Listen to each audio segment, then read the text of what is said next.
Alright, ladies and gentlemen, welcome and hello to the AMD Streamer Challenge. My name is Aris, and for today's episode, I am with one and only Asarai. But before we start anything off, I want to give a big shout out to our sponsors and partners. And this week's episode is actually brought to you by HP, EPOS and Secretlab, and is organized by AMD and Eliphant. And for those who are out there that not really good in English, don't worry, the stream is broadcast in multiple languages, so you can always head on down to amdgaming.gg/live and select your language. For Indonesian viewers, you can watch our host Lucas Lau on twitch.tv/versusasia, and for Thai viewers, you can watch Patis on twitch.tv/Patis. Yes, and of course, tonight we will be welcoming back our HP-powered streamers, namely Larissa Rochefort from Indonesia, Josette from Malaysia, Willcomeback from Thailand, and Yuyumonster from Singapore. And of course, they'll be playing on the HP Pavilion Gaming 15 laptop that is powered by the AMD Ryzen 7 processor. Always a lovely thing to hear the R7 right there. Of course, find out more by visiting the website at amd.gaming.gg. Again, let me just do that real quick. amdgaming.gg/HP. That is the legit one. I haven't been here for a while, so I need to get my legs a little bit, but it's all good. It's all good. And today we'll be playing a round-robin tournament for Valorant. Each match will be best of one, and our HP streamers will be playing with their fans throughout Southeast Asia. And there they are. Yep, and for prizes, everyone on the team will win the following. So for 4th place, they will walk away with a HP Omen Reactor mouse. 3rd place will be an EPOS GSX 300. 2nd place will walk away with a HP Omen 1100 keyboard. And in 1st place, they will walk away with an EPOS 601. And on top of all of that, one lucky fan, which is chosen to be the MVP from the tournament itself, will walk away with a Secretlab chair. Yes, you heard it right, it's a Secretlab chair. So if you want to join our upcoming events, always head on down to amdgaming.gg to sign up. And I also want to take this time to give a shout out to our official gaming headset of the AMD Streamer Challenge, EPOS. And our streamers will also be using the EPOS 600 series, which is designed for the gamer that accepts no compromise in quality and performance of their gaming accessories. Hex to the yeah, and all we can do right now is just wait before our game is underway. You know, just again, best of ones for today. But how about you, Aris? How do you have any like preference with our streamers who might be able to win this particular tournament? Again, they are going to be playing the best of ones. Again, they are going to have the fans join them who did again go to amdgaming.gg. That's where you're going to be going, guys, to register and have a chance to play with our awesome streamers. What do you think? We're gonna have a chance here. Well, if you were playing, right, I would definitely be choosing your team, but unfortunately, that wouldn't be the case. So, I mean, we have absolutely no idea who the fans are. I'm hoping to see, like, names that I don't recognize, because, you know, it then adds to the enigma, and, you know, it's gonna be a little bit more fun for streamers as well.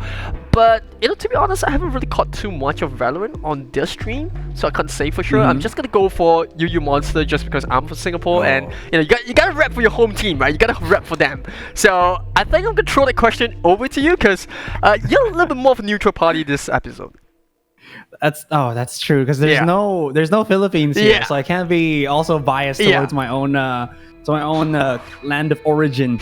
But at least for me, you know what, I'm kind of gonna go for Larissa Rochefort. I feel like her energy will probably uplift her team, and you know that's one of the things that you gotta take note when you're going to be playing a competitive game like Valorant. There's going to be a lot of rounds in it, and even though it's a best of one at max, it's going to be 25 rounds if you don't go overtime. In any case, though, somebody like Larissa, who seems to always be that person that's you know, energetic and upbeat, might be able to kind of lead her team to that victory. So I'm going to be looking towards her. Yeah, you know, at the end of the day, they're playing with fans, and when you get a chance to play with an idol, especially a streamer, you never want to disappoint, right? So I'm sure that the fans are going to be the A game, and the streamers themselves, they also have a little bit of a reputation to put up there. So I think all of our teams in today's episode is going to be super on point.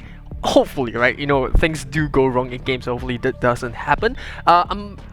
I'm not too sure if we'll be playing on Valorant's newest map, Icebox. I'm definitely interested to see that happen too. It's gonna be a lot of mayhem, but I'm excited for it. Like, I'm watching your streams, right, Astra? To be honest, I'm watching a lot of your streams, and you've got a little bit of a mixed feeling for Icebox.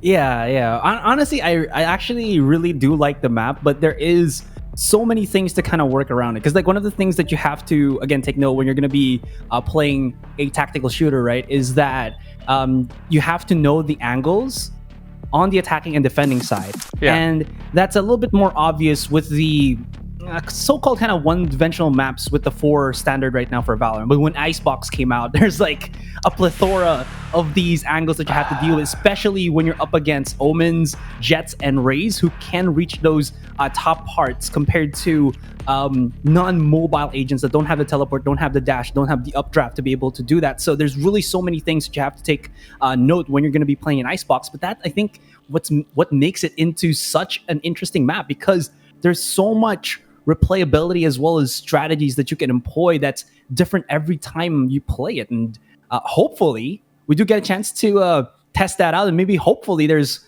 a streamer crazy enough to bring it to the board in front of us in this best of one. Well, that's what AMD Streamer Challenge is here for. And obviously, you know, introduction of Icebox, we'll also see agents like Viper hopefully get a little bit more respect from the community, and hopefully for the pro games as well.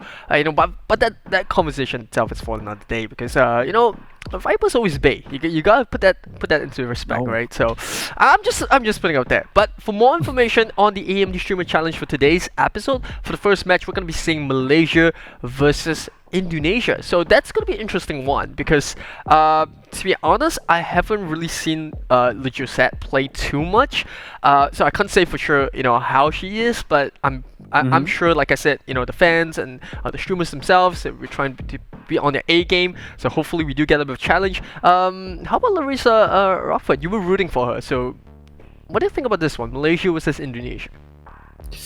I still have yet to kind of put my analysis out there, because again, they're going to be playing with fans that we have yet to truly meet, and that's, I think, where it's going to be starting off, because like that's when we'll know if these players, if these fans that have been added to the roster of each of our teams from Malaysia and Indonesia are aggressive, if they have, you know, lots of communication. That's going to be, again, lots of things that we're going to have to work up here. And I mean, people might just say, but that's all right, this is just, you know, best of one, maybe it's for fun, but these guys are playing for prizes again, given to you by the AMD Streamer Challenge. So of course, who doesn't want to win in this particular kind of situation? Yep, and on top of all of that, one MVP. It doesn't really matter, right? It doesn't really matter if your team loses, but at the end of the day, the best performing individual that's chosen to be the MVP will also walk away with a Secretlab chair. So on top of all those cool prizes that we have from EPOS, HP, Omen, and you know, all those other cool stuff that we're giving away, there's just so much on the line, even if you're on the losing team. So I guess I'm with you on this one. It's gonna be super random and a little bit unpredictable to a certain extent. With that being said, if you we mentioned it at start of stream, but for those who just joined in the stream itself, once again, welcome to AMD Streamer Challenge. If you are one of our Indonesian viewers, you can always head on down to Lucas Lau at twitch.tv/Lucas Lau /versus Asia, that is. Sorry, but you can check him out as well if you want to. He will be hosting the Indonesia challenge, the Indonesian language, that is, Bahasa Indonesia. And then for our Thai viewers, you can always head on down to twitch.tv/Patiz, that's PATIIZ, for those who are new to the stream. And you can catch our lovely Thai host there. With that being said, you know, with all of this happening, you can always head on down to amdgaming.gg. That's the super important part, because, you know, if you're finding out, you know, how do we choose the fans and who gets to play with who, that's your go-to. You gotta go down to that website and find out how you can join. Once again, it's amdgaming.gg. So, I know we don't want to listen to us talk too much, you know, you won't go into the games, but we're just gonna wait for the final few members to join to the lobby. And obviously we've got a couple of fans that, come on, this is your time to shine. You shouldn't be late for this, but you know, it is what it is, right? And it does happen. That being said, if you caught the last few episodes, we had a little bit of fun with Fall Guys, and I think we also played a couple of the other games. I'm not sure what games we've played so far. I think it was Dota 2 and the previous ones. Yeah. The fan matches, I believe. Yeah, we had Dota 2, and I think you did one with Holler as well. I did the Fall Guys with Holler. We had a complete revelation about why it's called As Guardians, but you know, that's, you know, if you want to find out, you gotta go to that episode. So, I mean, how was your experience with the Dota 2 one? Dota 2 one was, I would just say, a straight up massacre. I mean, even though you had the choice to pick up the heroes for the Fnatic team, that, I mean, there's not gonna, Fnatic team. Come on, it's not gonna affect much, right? It's like, you know what's gonna happen. It's like seeing a train wreck that you can't stop, right? And you know, that's why they're the pro team. So yeah, but I do gotta commend the fan team for positioning or poisoning the comp of Fnatic, because all of they picked were support heroes for Fnatic, and everybody was just so squishy at the very start. But that's why support compositions are also scary, is that they have so much utility without even needing a lot of cash, and that's like the double-edged sword, right? They're not really strong and very burstable, but when they can set up, their setups are insane, because they're basically the crowd control picks for your roster. So that was what made the Fnatic team scary when we watched the fan show match. I think that was it the first day of Streamer Challenge? Yeah, it might be the first day. But like you said, that's why they're strong, right? Because at the end of the day, you know, they come online really early. So if you can get the game done in like 15 to 20 minutes, it is viable to just have a full support team. Not that we're encouraging it, right? Don't pin that on us, right? We're just saying it's possible, right? But for today's episode, it's all about Valorant. So we had a bit of talk of Icebox, and obviously the newest edition, the newest Agent edition, that is Sky. I mean, I've been watching a lot of I would say highlights, because obviously she's not out yet, but I've been watching a lot of pro players and streamers talk about Sky, you know, people just breaking her down and talking about how, you know, important she is in the upcoming update, how she's broken. Yeah, I mean, to be honest, she doesn't feel broken. It does seem like she's broken, but we're gonna have to go into the game and really test her out to really see the impact that she's gonna bring off to the roster that we already have for Valorant itself. Well, I did get a chance to actually play her on a playtest server with Riot. So what happened was they kind of invited a lot of sea people to try to, well, not people from the sea, but Southeast Asia, just in case somebody's going to be a little bit sarcastic there in the chat. Well, but did get a chance to play her out, just like a 1 to 2 games, and she feels pretty balanced per se, because like all of her abilities are you are able to kind of shoot them down. I guess the most difficult ability for her to try to break out is the ultimate of hers. Everything else is kind of like 2 to 3 bullets with a rifle, so she should be really good. But where she really shines is her ability to heal teammates, because that thing has rapid HPS, which is heal per second. So it's really nice to kind of see something like that. So we're not only going to be relying on the Sage anymore, but honestly, I don't think she's going to be as ridiculous. But the thing that will be maybe the turn of the meta, since I'm not sure if you've read patch 1.11, it's not out yet. It has been delayed to like next week, right?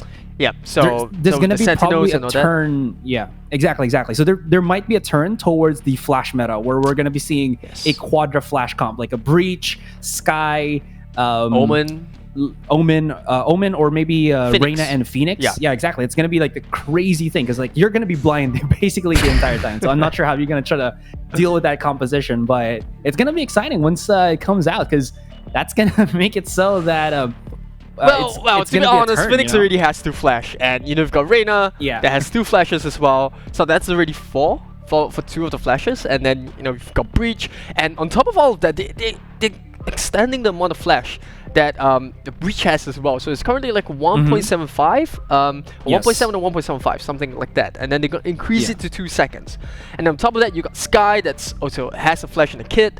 So that's, like you said, it's going to be a lot of flashes. And I mean, who doesn't like getting flashbang, right? I mean, I've always a joke that says, when I get flashbang, I always say that, my screen's spoiled or something like that. I need a refund.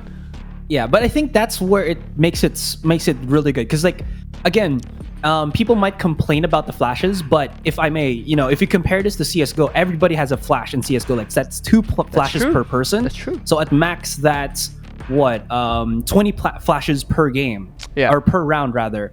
And imagine like in Valorant, where there's not really any flashes as much. That's why they had to add another flash for Breach. That's why flashes are actually pretty important as well, because I think a lot of people are saying that Jet Operator, even though the op has been nerfed, is still pretty strong. And the only real thing to defeat that is either smoking her out or flashing her out. And I think adding Sky, who has technically all flashes on her kit, aside from the heal, is I think it's a nice balance. It's a nice right? Yeah, it's just a little bit touch of balance to just kind of even things out. And I get it. I see where you come from. Yeah, so I think other than that update, there is also 2 more updates. There's more than that, but the 2 largest changes that we'll see is that the Sentinels, especially for yeah, it is what it is, right? But you've got Killjoy that's gonna be changing a little bit, not exactly a change, but they're gonna tweak her just a little bit so that she can be a little bit more mobile with her skills, and they also reduce the cooldown from 20 seconds to 7 seconds, I believe, for the So her abilities, if you can throw it out and you recall it, it's much faster now. So like you said, like Ari said, right, it's gonna be more mobile, more dynamic. So you can't just be the Killjoy that stays on a particular site and kind of like Cypher, right? Kind of like the old Cypher, where you basically just stay there, and if you're guarding the B side and someone goes in the A, then that's it. You can't really do much on the A side. Yeah, exactly. So that's the reason why I think we're seeing all of these changes, is because Killjoy has kind of turned into the definitive Cypher in a sense, because Cypher is supposed to be the guy who locks down the site as well as denies the lurk. But because of how powerful the turret is for Killjoy, like as long as you have LOS, line of sight, it will activate and you will know that somebody is right there in that vicinity, which I think is was not intended by Valorant. So that's why they're adding these changes, because they just want to say that each agent in Valorant has a specific thing that they're doing. It's not like like in a MOBA game where if you don't have this particular hero or champion, you can go for like the other similar particular hero or champion. That's true. I mean, at the end of the day, Sentinels really bring about a different dynamic to the game as compared to like CS:GO, where everyone's basically the same. I mean, other than the roles, but with Valorant coming into the market, you really see players being defined by the roles by the agents that they choose. So, for example, if you're playing a Phoenix, a Raze, you pretty much the entry fragger because you got a flash or you got a grenade. Whereas if you're playing someone like a Jet or someone like an Omen, you're lurking, you can play the operator. So, like you said, a lot of roles, a lot of changes being brought about in the patch that is 1.11, and we'll also be seeing for competitive play, that is, the change in terms of the economic balance. So basically, if you're surviving with any sort of a rifle weapon on that round itself, you get a reduction of 1,000 if you're on the losing end. And yeah, I mean, obviously with the change of Icebox coming in, Sky coming in, that is to me one of my favorite changes to say, because in this current patch, if you are it doesn't really matter if you're attacking or defending end. If you're on losing end, you tend to see players just be passive, right? Especially in the 3v5 where mathematically you're not gonna win that round, so they just play passively. Whereas with this reduction kicking in, it kind of just urges teams to just go for it, right? 3 versus 5. If you all survive on the losing end, we lose like I wouldn't say lose 3k, but you get like 3k less in terms of credits as compared to the previous patch. So yeah, that's gonna be also interesting to watch. I think it's gonna affect the pros a little bit more than the amateur players, but the pros do detect the meta to a certain extent, so that might just trickle down to the amateur players. Hopefully it does in a positive way. That being said, we do finally have the teams that are ready, so enough of this rambling. Let's just go straight in to the agent select page. And yep, it's on my screen. It's not for you guys just yet, so we're just gonna wait a bit. Yeah, like I said, the first game is gonna be between Malaysia versus Indonesia, and I do see a lot of teams that are rather a lot of viewers in the lobby. They're asking, is the match starting? Don't worry, the match is starting. We have our kind Asura just answering them as well, so just a little bit patient. Here we go. First game of the day, gonna be between Malaysia and Indonesia. And right off the bat, I do see a Viper getting picked. But we're playing on map split. Right, split. Larissa does look like Viper, so it makes sense that she's also picking that one up. Let's see. So yeah, it's gonna be split. We do have so that's a Viper, that's a Raze, Killjoy, Jet, and Brimstone. I really like this composition. It has a lot of choking potential, especially if you're going to be on the defensive side. And Raze is just a staple right now in split. She is, and people can like counter me or anything, but this is what I say. Raze is the queen of split just because of how small those angles are. Her abilities become 10 times better. And Josette does not have a Raze in their comp. It's not like be all end all, but you're going to see such a big difference to how Raze can attack and defend his side. And for Josette's comp, it's going to be the Phoenix, Sage, Omen, Jet, and Sova that has a lot of control as well. And you do at least have a lot of blocking of paths with this Sage, as well as the Phoenix being able to use their walls to kind of stop people from rotating. So we'll see how that kind of works out. Yeah, because start with round number 1. It's always pistol round. You try to get the win in the back because that's going to set up the next 2 rounds. Kind of similar to all FPS games in general. And on top of it, yeah, Split is just a very heavily defender favorite side, right? It's not like the defenders do get like an overwhelming advantage, but like you said, a lot of tight corners, a lot of narrow corridors to play with. So, obviously for the defending end, that's a good news because you do get a very narrow amount of space where the attackers can come in, except, for the flashes like you mentioned. But as always nice to have those tight corner ways when you're on the defending end. Is that Larissa's crosshair? That's weird. I mean, it's unique, right? It's unique for sure. Unique. I don't like to use the word weird. Okay, we're gonna say unique. Well, it's good to be weird though, right? Weird in a good sense. Of course. Not in a bad sense. That's why we're gamers. I have seen, we gotta come up with a compilation of all the weird crosshairs we ever seen, like the worst ones. I have one that covers like it's like a 4x4 square. That's so weird. Like, what are you aiming at? I've seen that in CSGO. It's weird. It's just, I mean, it doesn't work like that, guys, right? Doesn't mean if a crosshair covers the entire screen, it's not gonna land your opponent, right? It's not how it works. But for the moment, as you can see the positionings for our attacking team, Indonesia, it seems like they're just gonna. Oh no, I think it might be switch on the sides. I'm not sure. But 30 in any seconds case, left. the team of Josette is still kind of hovering around B main, and here we go, just pushing right in. Yeah, not gonna be too many flashes on the Indonesia end, but they do force their way in, and there is gonna be a double kill coming from Malaysia. Very good start, and no flashes. Viper's wall is down, but they do get a player headshot, remaining. and it's gonna be a 10 seconds 4v1. left. Pretty sure this round's gonna go to Malaysia, and Jet's just gonna be all by herself and get and back inside, and yeah, pretty straightforward, right? Yeah, it definitely is.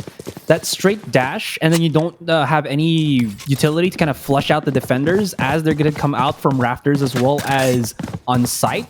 Makes it very easy for them to have so many angles of attack where you're looking at, as the attackers, you're looking at so many angles to tackle with. And honestly, this positioning by Larissa on B, where she puts her smoke there and then just pops out her snake bite, that puts so much pressure because, like, again, being in the smoke or any of the blocking utilities of Viper drains your HP. So add that to the snake bite, it really will dissuade you from pushing aside, and that's why it kind of wasted so much time from the attackers. And now Malaysia having at least one round up, looking pretty good. Yeah, and don't want to hop too much on it, but Indonesia team actually did use the dark cover onto rafters, but they didn't push in immediately. So that was kind of a waste of utility, in my opinion, because that is just so vital. Just blocking, once again, just blocking the vision, but not going in. So not sure what the game plan is here for Indonesia. And for the moment, they're just going to be hovering around mid side here, and they will try to challenge their opponents. But this is, again, where we're talking about as, oh, look at this. MZ Style on this Phoenix is going to be gobbling up the flames as well as the snake bite. Not really good. He is going to try to use the blaze just a little bit just to get that heal back up. Sees that little head, but will not immediately go for the pop shot. And maybe he's not going to get a kill. But as I say that, Caramel does go down. Yeah, Indonesia team just relying on pure firepower now to just get the kills in, but not really using those utilities to 30 their seconds advantage left. right now. They do make the push, that covers, gonna block the Heaven's player in, tries to make a way in, but Musky's over here to stop that charge. MZ Style all by himself, gets double picked, and Malaysia following through round number 2. It's pretty obvious that they should have the round back, right? I mean, you do win the pistol round, you've got the Spectres on, and yeah, but I do want to see Indonesia play a little bit more proactive, especially with the utilities. It's not like they're not using them, right? You do see the dark cover coming out, you do see Phoenix using the flashes, but they're just not making use of the amount of time earned from those utility plays to break into the site, and I think that's what is kind of holding Indonesia back. Yeah, because that's one of the things, right, that always will deter any team of any skill level, is that if you stay too long on a side as the attacking team, it makes it so that your opponents can just rotate at you. And if you're not a little bit more proactive with how you kind of play around those areas of yours when you're on the attacking side, it will be very easy for them to kind of just wrap around. And you can see here on the map the quick rotations as they hear a couple of utilities. They know that the attacking side here doesn't really go for the fake as well as the split. So that's why you can see the 5-stack already coming in from Larissa's team. Yeah, I just want to remind the viewers out here that just a little bit of a questionable plays coming from a team, but remember, they're not pro teams, right? They're just enjoying the game. This is just a Q9 with the fan, so do part of this for that, but Raze gets taken down immediately by Triple A, forcing her way through. Caramel trying to hold Heaven by herself, will get the shot onto the door while the headshot comes in. Larissa on the pop shot. Oh, unfortunately, Royce will shut her down. The trade comes in for Qjoy, just backstabbing from Rams, and Indonesia just not showing Malaysia any respect. I mean, they are just holding those corners, and like you said, Asurai, all these tight corners make it so hard for Malaysia to even get a set on the side. Gotta give it to Larissa there. Able to, that's what you call the trigger discipline, right? You don't try to push aggressively yet. When you see somebody and they don't see you, you don't pull the trigger because you want to get the value out of that one. And the value was as 2, maybe even 3 people came farther or came and crossed her, past her, she was like, this is the time to strike, and she got like 2 or 3 kills in that one, really stabilizing and getting themselves that round win. And as you can see, immediately using her wall to kind of split the map in half. Now will dissuade the attackers from Malaysia to try to do anything much, but really what I think they have to do right now is to try to go for a rush tactic. They've been playing very slowly, and you can see it's heavily countered because everybody else from the defending side from Indonesia just rotates. And what should have been like a 3 versus 5 when they're approaching a site becomes a 5 versus 5 because of, I think, how slowly Malaysia is approaching these sites. You see Larissa just sticking onto the Bucky. I mean, you don't really have to change what's broken. Definitely would have liked her to see her upgrade to something else, but if the Bucky maybe is the working judge. for her, yeah, maybe the judge, right? But if it's working out for her, so she might just want to stick with it. Boombot used earlier just to scout out where Team Malaysia might be. They didn't really get anyone on the B side, but it's fine. We do see Sagara getting a kill down right down alleyway, I do believe. No, that's 30 just seconds left. B-main, so we don't see anyone Yeah. else. So Malaysia's just playing a little bit sneaky. I love this. Omen already pushing up. It's gonna get revealed by the sentry. Still though, this is gonna be a 3-pronged defense from Indonesia up there on B Heaven. Everyone's gonna get spotted out here, but that was too ambitious coming in from the Jet. The 10 tailwind seconds to left. go in onto B Heaven. That is hit too One much enemy there. remaining. And here comes the defending side. Zagara goes in as the vanguard, as the spearhead for the Indonesia team, and Larissa holding a little bit back. Gotta be careful, but they still do wipe out everybody from Malaysia. 4-0. Team Indonesia looking really strong here, and yeah, it all comes back to the play on utilities, right? How do you play on the back of utilities?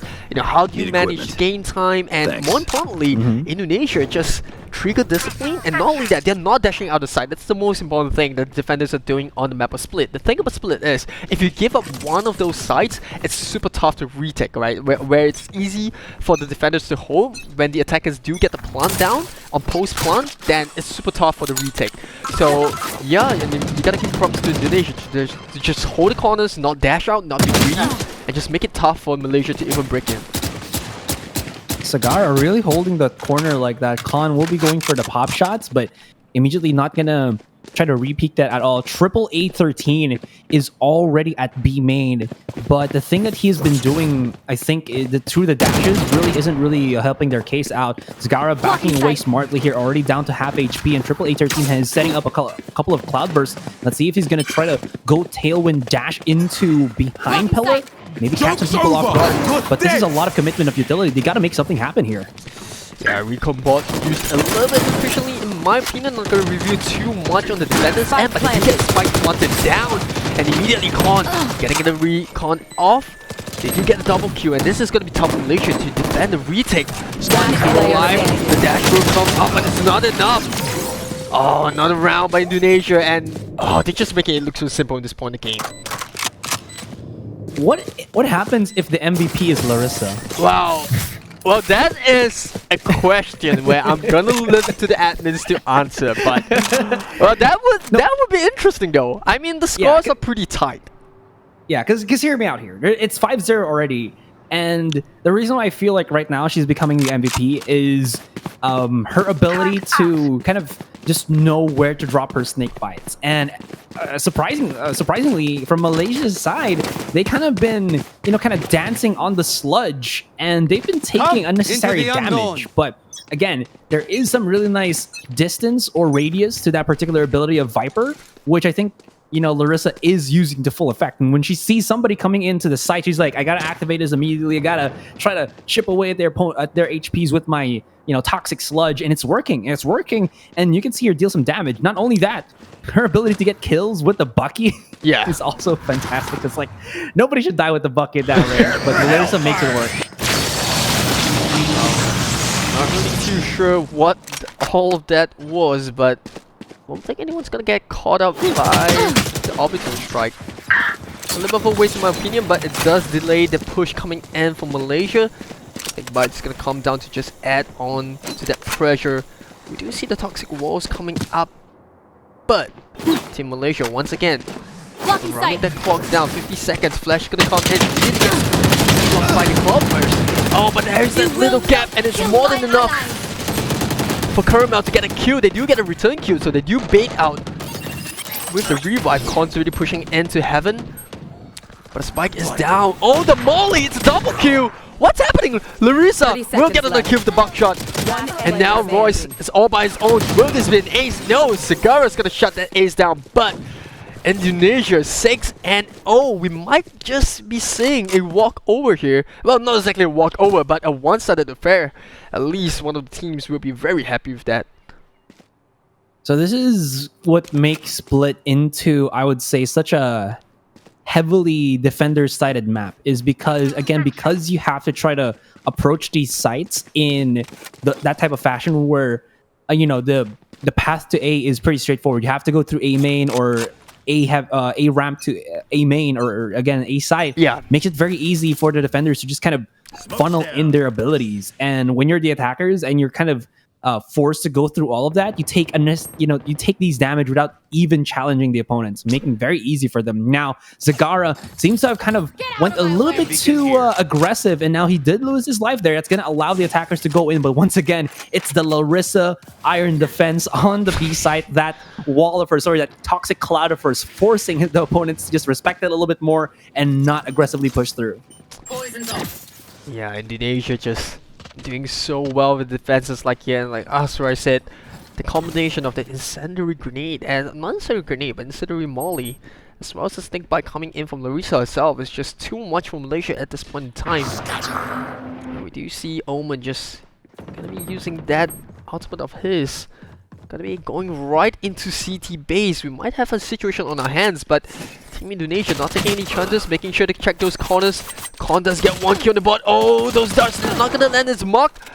Gonna be using that swift tail to just get out of sight.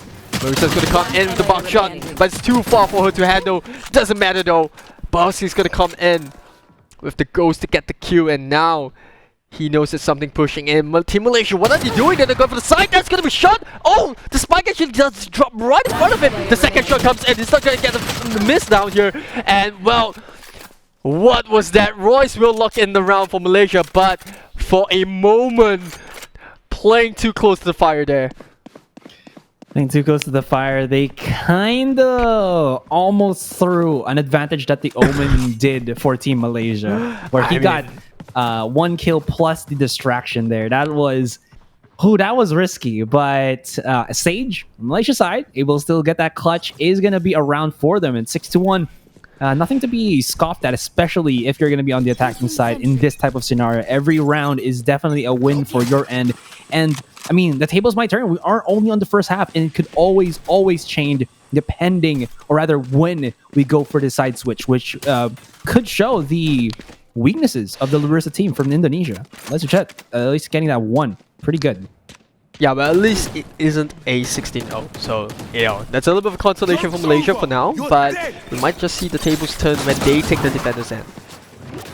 And now they're just going to go and activate MZ Styles, run it back here, get spotted. Larissa Rochefort using her Viper Spit a bit too out in the open. Will cost her life there, as well as the 4v5. But look at this, Royce is absorbing a Nano Swarm up there on default. The flank coming in, not going to actually be thwarted, as Khan is not hitting the sniper shots that he needs to. Now he does. And that's going to be looking a little bit brighter and better for the Malaysia team. 3 versus 5, make that 4. As Caramel comes into the site, they're going to go for the challenge, but not going to be helped by his teammates who are stuck on defender spawn, but Spike still yet to get planted. Malaysia finally getting a hold of the game right now, but a Swarm will get the kill. What was that? Triple A goes down just like that. A little bit too predictable coming in from Team Indonesia, but Team Malaysia will bite the bait, and it is still 3v2. Well, make that a 2v2. You should run. Team Malaysia now just gonna have to hold the defense long enough, but do you see a little bit of a counterplay coming in from Indonesia? Wait, if it doesn't move away, he's gonna get locked down. Has to be careful. Oh, there you go. He respects it. But now they know that one is in back of B and possibly the other one is on B main, and they're gonna try to systematically kind of cut them off. But the thing is, there's no smoke on B main, so Khan on that Omen can actually deal some damage if he just peeks out. Now Royce is already down, and this has gone from bad to worse for the attackers. You see the Paranoid being lined up, hits 2, but then it's still going to be Khan, who is also being battled by the turret. That's so unfortunate for him, and that's going to be the clutch for Indonesia. What? Not too sure what the play was there, and you know, they were a little bit fortunate to not get caught up by the lockdown, but Team Indonesia just, I think at this point in time, Team Malaysia, they have to be a bit cautious about the way they enter the sites, because they're using too much utilities to break into the site itself, and that kind of just allows Indonesia to just play passively, wait for them to break the site, and they can retake. Like either ways, it's just going so well for Indonesia. And like I said, a little bit of a questionable play for Malaysia, but whatever the case is, they need to quickly get I don't want to say cojones, but they need to get it together, right? Because at this rate, they're gonna have that overwhelming deficit, and it's just gonna make it so much harder when they swap sides. Now, going into this 9th round, Eris, is Indonesia with 3 fighting ultimates. You got the Orbital Strike, you got the Showstopper, as well as the Blade Storm. If you try to even think about going into a site, you will get exploded upon like that one. Although it's a little bit too preemptive, premature from the defenders. A bit too ambitious to think that they're going to be able to get the kills. Rather, I think it would have been better to go in a little bit more preactive with that one. But they still do catch off one. That is a step in the right direction. Zagara is pretty low here, but Larissa is there as the kind of crossfire for Zagara. 88813 is going to just be outside, but he only has the Ghost, so he needs to close the distance here as... Oh, okay. There's going to be the backstab coming in here from the Killjoy. Well, and unfortunately, so the Q just not gonna get another one, but he does do enough damage to MC Style. 5 HP, not sure what he's gonna be able to do here. 1v4, and well, not even a double pick, a triple pick coming in from Indonesia, and that's gonna be another round in the back for the defenders. But the question is, who is Josette playing? Because I have no idea. We do know for sure who is it. Larissa? Yeah, Larissa's playing. She's playing the Viper. Larissa's playing the Viper, yeah. For Josette, I have absolutely no idea. I think Josette's the Sage. I believe last time, I think when I did a interview with her, she did say that Sage is one of her favorites aside from Jet. So maybe it's the Jet or the Sage. We haven't really seen her POV in a while.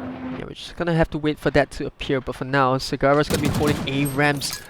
Does get a little bit of a pick, but no kill as of yet. Frozenstein holding those corners as usual, and it does look like it's gonna be a push coming in from Malaysia.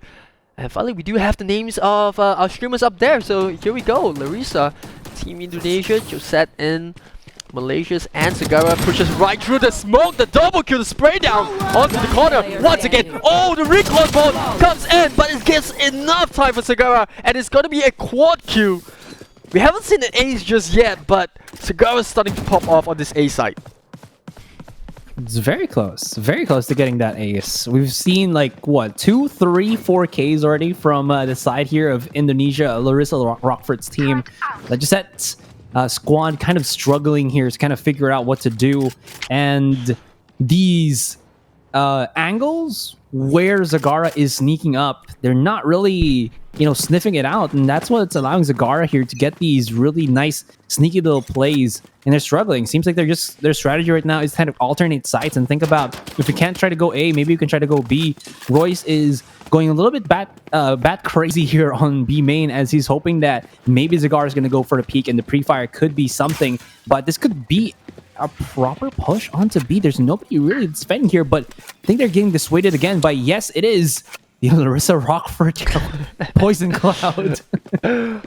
Well, you just gotta be careful. Every single time there's a Poison Cloud or a Sky Smoke, you know Larissa's gonna be on the other side with that Bucky. And now Khan doesn't manage to escape the wrath of Zagara, who's starting to pop off, like I said in the previous round, but he or she's been doing a lot of work these past few rounds. Oh no. Oh, that was... Oh, that is so close.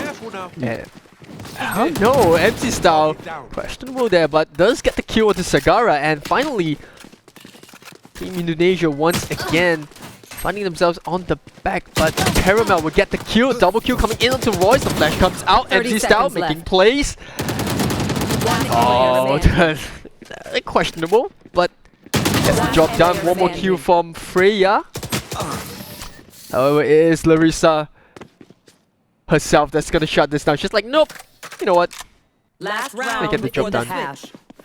Yeah, and this is gonna be the last round before we end the first half. It's 10-1, but like I said, with this type of particular flow that we're seeing from these teams, it could very well be also similar to Larissa if we go to the second half. And by that, I mean, they could have difficulties coming in to the attacking side because since, again, these teams have yet to really practice with each other. This is the first time they're playing with each other. Hold on a second, I swear. Am I hearing excuses? Yeah. Am I hearing excuses? No, I'm not. I'm just saying, since they are going to be, a little bit more not attuned with each other, we might see the defensive side be a bit more favorable for either or of these teams. So even if we end like a 10-2 or 11-1, it could be easily swayed in the other side once we go to the second half.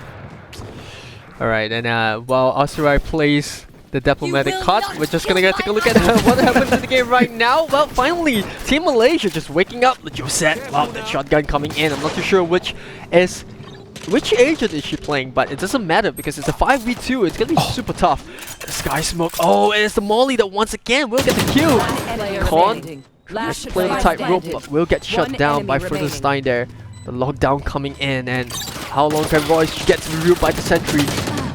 And Frozenstein gonna trade that off. Indonesia, time and time again, despite having a 5v3 situation, they still managed to get the round in. I had to focus for a sec. Yeah, that was rather unfortunate. Because the thing about there where Royce was positioned, the Sage, is that when you're near a turret, you're gonna hear the audio cues from that particular gadget, from that particular device, right? In trying to challenge it, when you can actually play more angles away from the turret, was a little bit too aggressive. So in any case, we are just going to be waiting here for the round to start. For now, it's 11-1, and it's definitely in the favor of the Indonesia Larissa Rochefort team.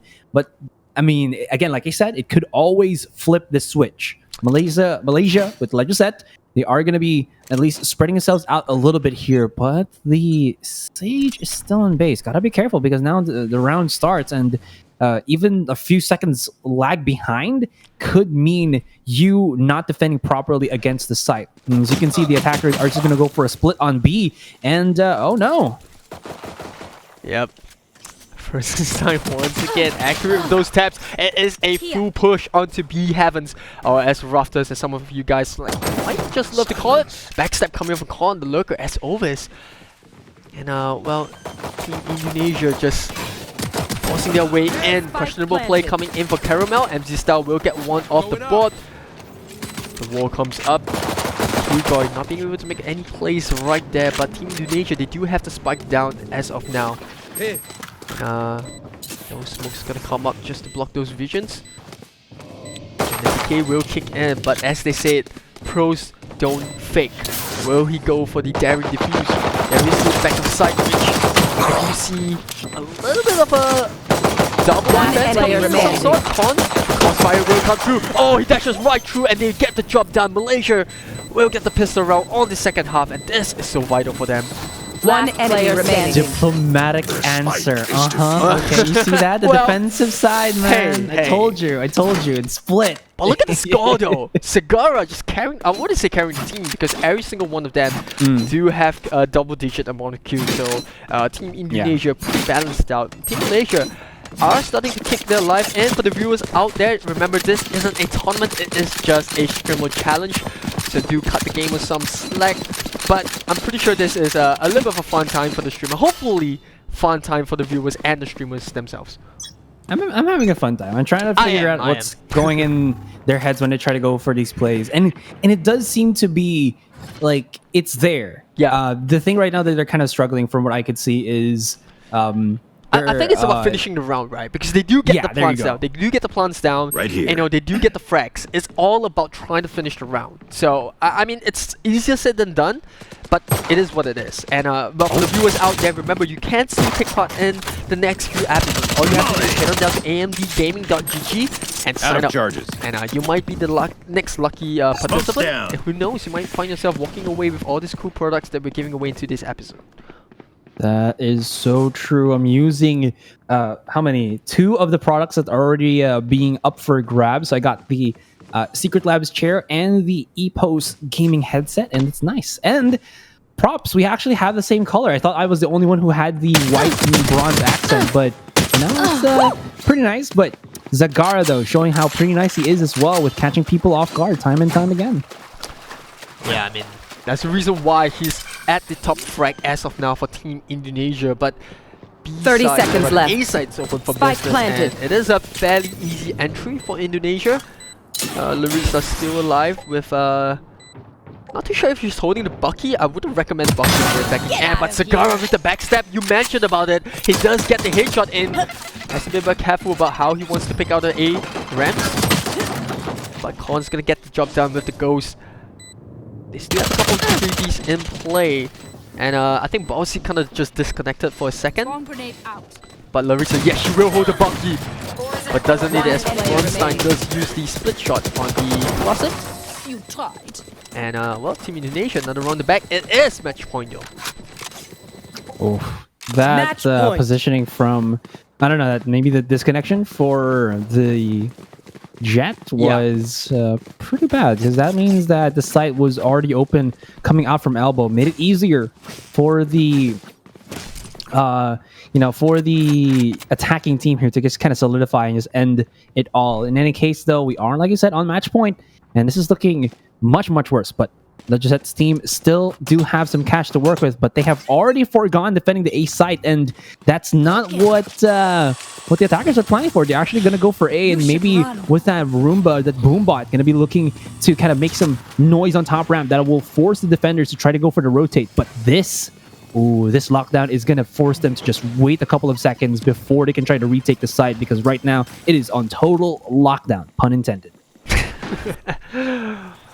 Well, we do see a bit of the POV coming in from Larissa, and ever steady with that buckshot, or that Bucky. But we do see a complete lockdown, like you said, with the lockdown itself. And on top of it, they also top up with all the smokes, like sky smokes, right, the duck cover, and it's just making it so tough for Team Malaysia to just break in. And well, it is a 3v4, but looking for Larissa's POV. She's gonna get a backstab. Oh, trigger discipline once again kicking in. Gonna go right on top to A Heaven. She's trying to find the Omen, which is spot. Oh, but she does get backstab herself. That is sneaky play coming. She clutches around, and Team Malaysia not willing to go down without a fight, and they will get the defuse there. So it does seem like Team Malaysia will have one more round, or at least a little bit of a hope for a comeback. And as you can see on Larissa's facial expressions, she wasn't expecting that Omen to hold the angle. And, well, that's why you need to use some of your utilities, right? To kind of just flush out these corners. It helps you, because the thing is, when you're going to be playing as a in the retake, you always got to think about what angle our opponents are going to be on. I mean, the less information you have, the more angles you have to check out, and the more you have to also kind of what do you say here? Rely on your utilities to kind of help you flush out those angles, make it easier for you and shorter for you to try to go for that retake. But seems like Larissa had pretty few options to try to do that. Caramel going to be pushing out here onto A Rams, does get denied by triple A13. 3 of them stacking right up. Gotta be careful, because this is the crossfire for the ages for the Legisette squad, and she gets 2 more, and it's gonna leave the 2 attackers here to kind of fend off for themselves. But hold that thought, Frozenstein does take and ice his opponent there on top of ramp, and they're now gonna be able to at least hold this crossfire. But options very few for the attacking side. That is the Indonesia team. Bulldog Just being such an effective weapon, especially in the tight corner, because that burst fire shot, once you get the first shot on the head, it's an instant guaranteed kill. So it's super important for, you know, especially on the defender's end or the attacker's end. If you want to push in the tight corner, you have to be careful about which angle you're holding. That being said, Malaysia just having a good couple of rounds. It does seem like Frozen Stein will try to even the score here. Oh, a triple kill! But nearly got the finish there. But the revive coming in from Sage. As Silva will have another time, 13 seconds to go. Don't think Larissa's going to have too much to do here. Pretty sure the wise call here would be just to save the Bulldog. That is... Oof. Yeah, you can see Larissa's like... she just says, yeah, I'm not gonna be able to do this. We're not hearing her stream yet, but you can already see it just from the body language of moving your mouse left to right, plus the spray there. And there it is. She's like, nah. Yeah, it's a little bit of a salty moment. She can't go through that. But an almost clutch from Frozenstein. Not sure what Larissa was doing at that point. Could have helped his teammate there solidify the round and get them that W, but this will at least allow Malaysia, not just that squad, to go longer and farther into the clutch. And this is what I'm talking about. Even though it's going to be like 11-4, 12-4, there is always the possibility of comeback, especially when you're on a such a, how do you say this, momentum-based map like Split. Yeah, you know, as the saying goes, if it happens to you in the first round, you can do the same on the second. But here is the Q choice lockdown coming in, the tailwind straight into the double smoke.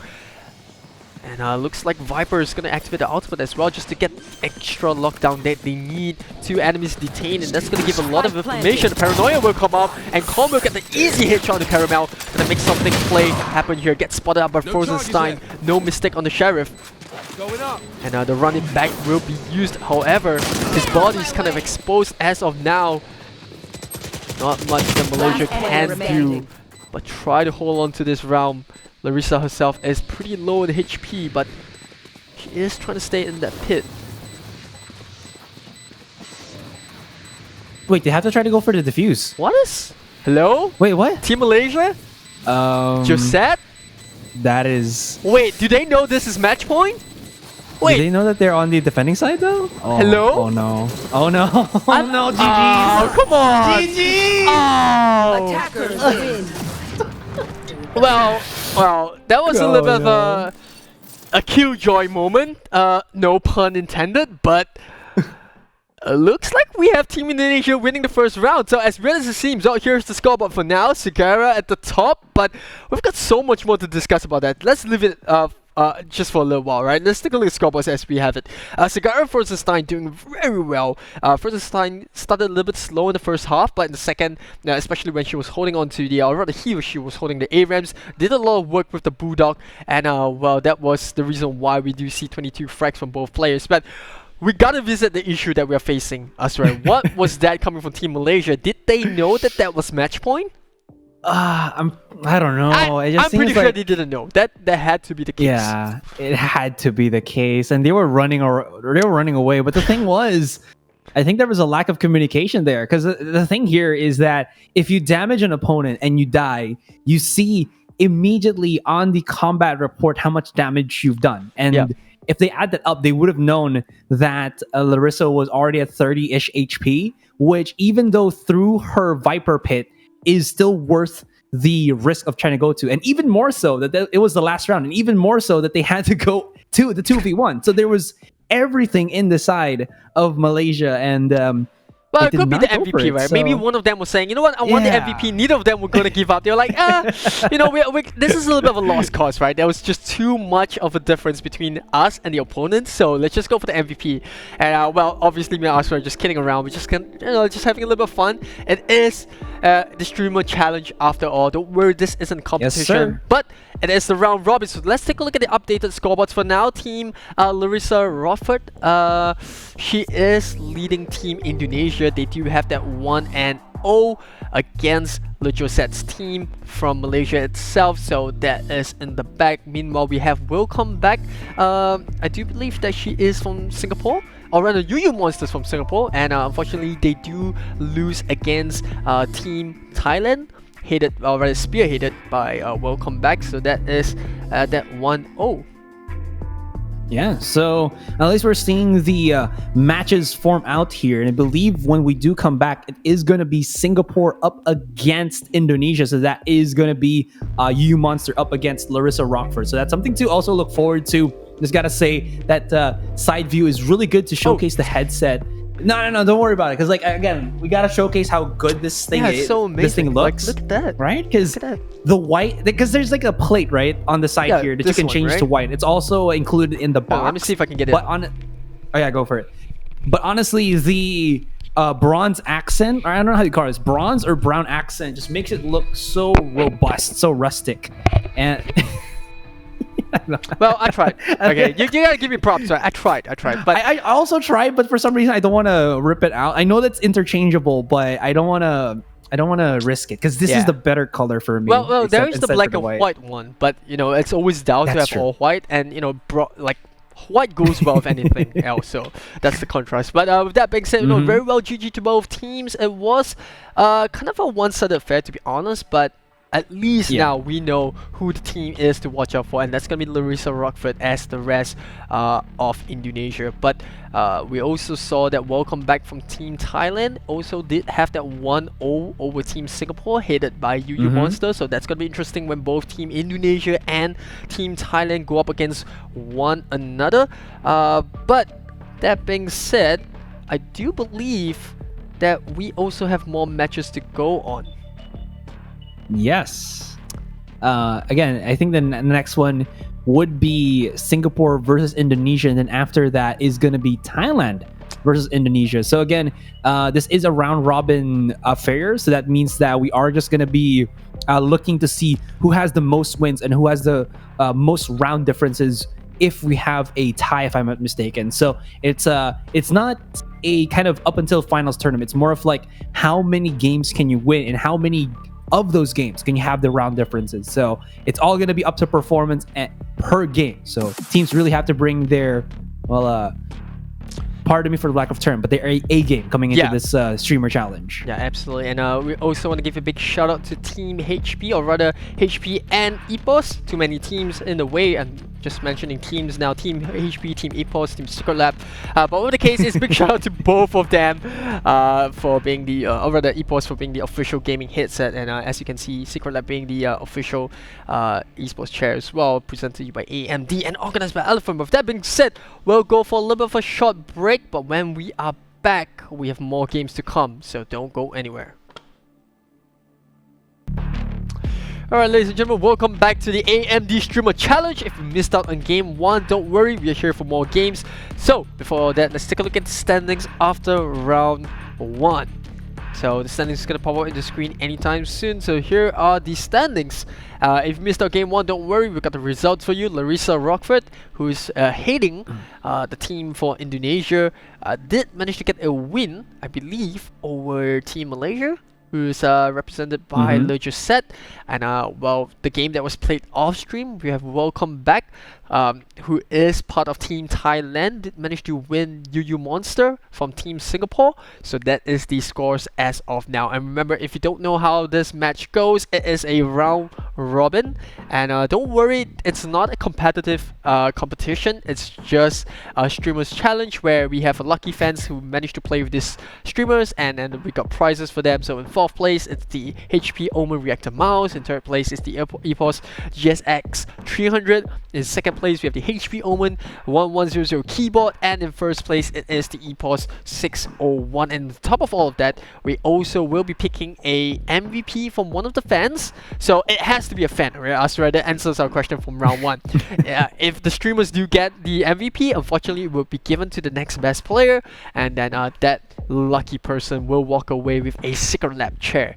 And with that being said, before we move on to round 2, just want to remind to all of our streamers that they are, or the viewers, that our streamers are playing on the HP Pavilion Gaming 15 laptops powered by AMD Ryzen.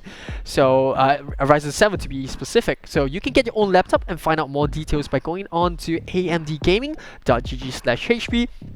And we'll also like to take this time to give a shout out to our official gaming headset of the AMD Streamer Challenge, EPOS. And our streamers are actually using the EPOS 600 series, which me and Asra are using as well, which is kind of designed for a gamer that accepts no compromise in quality and performance of the gaming accessories. So, with that being said, Asra, what do you think about Game 1?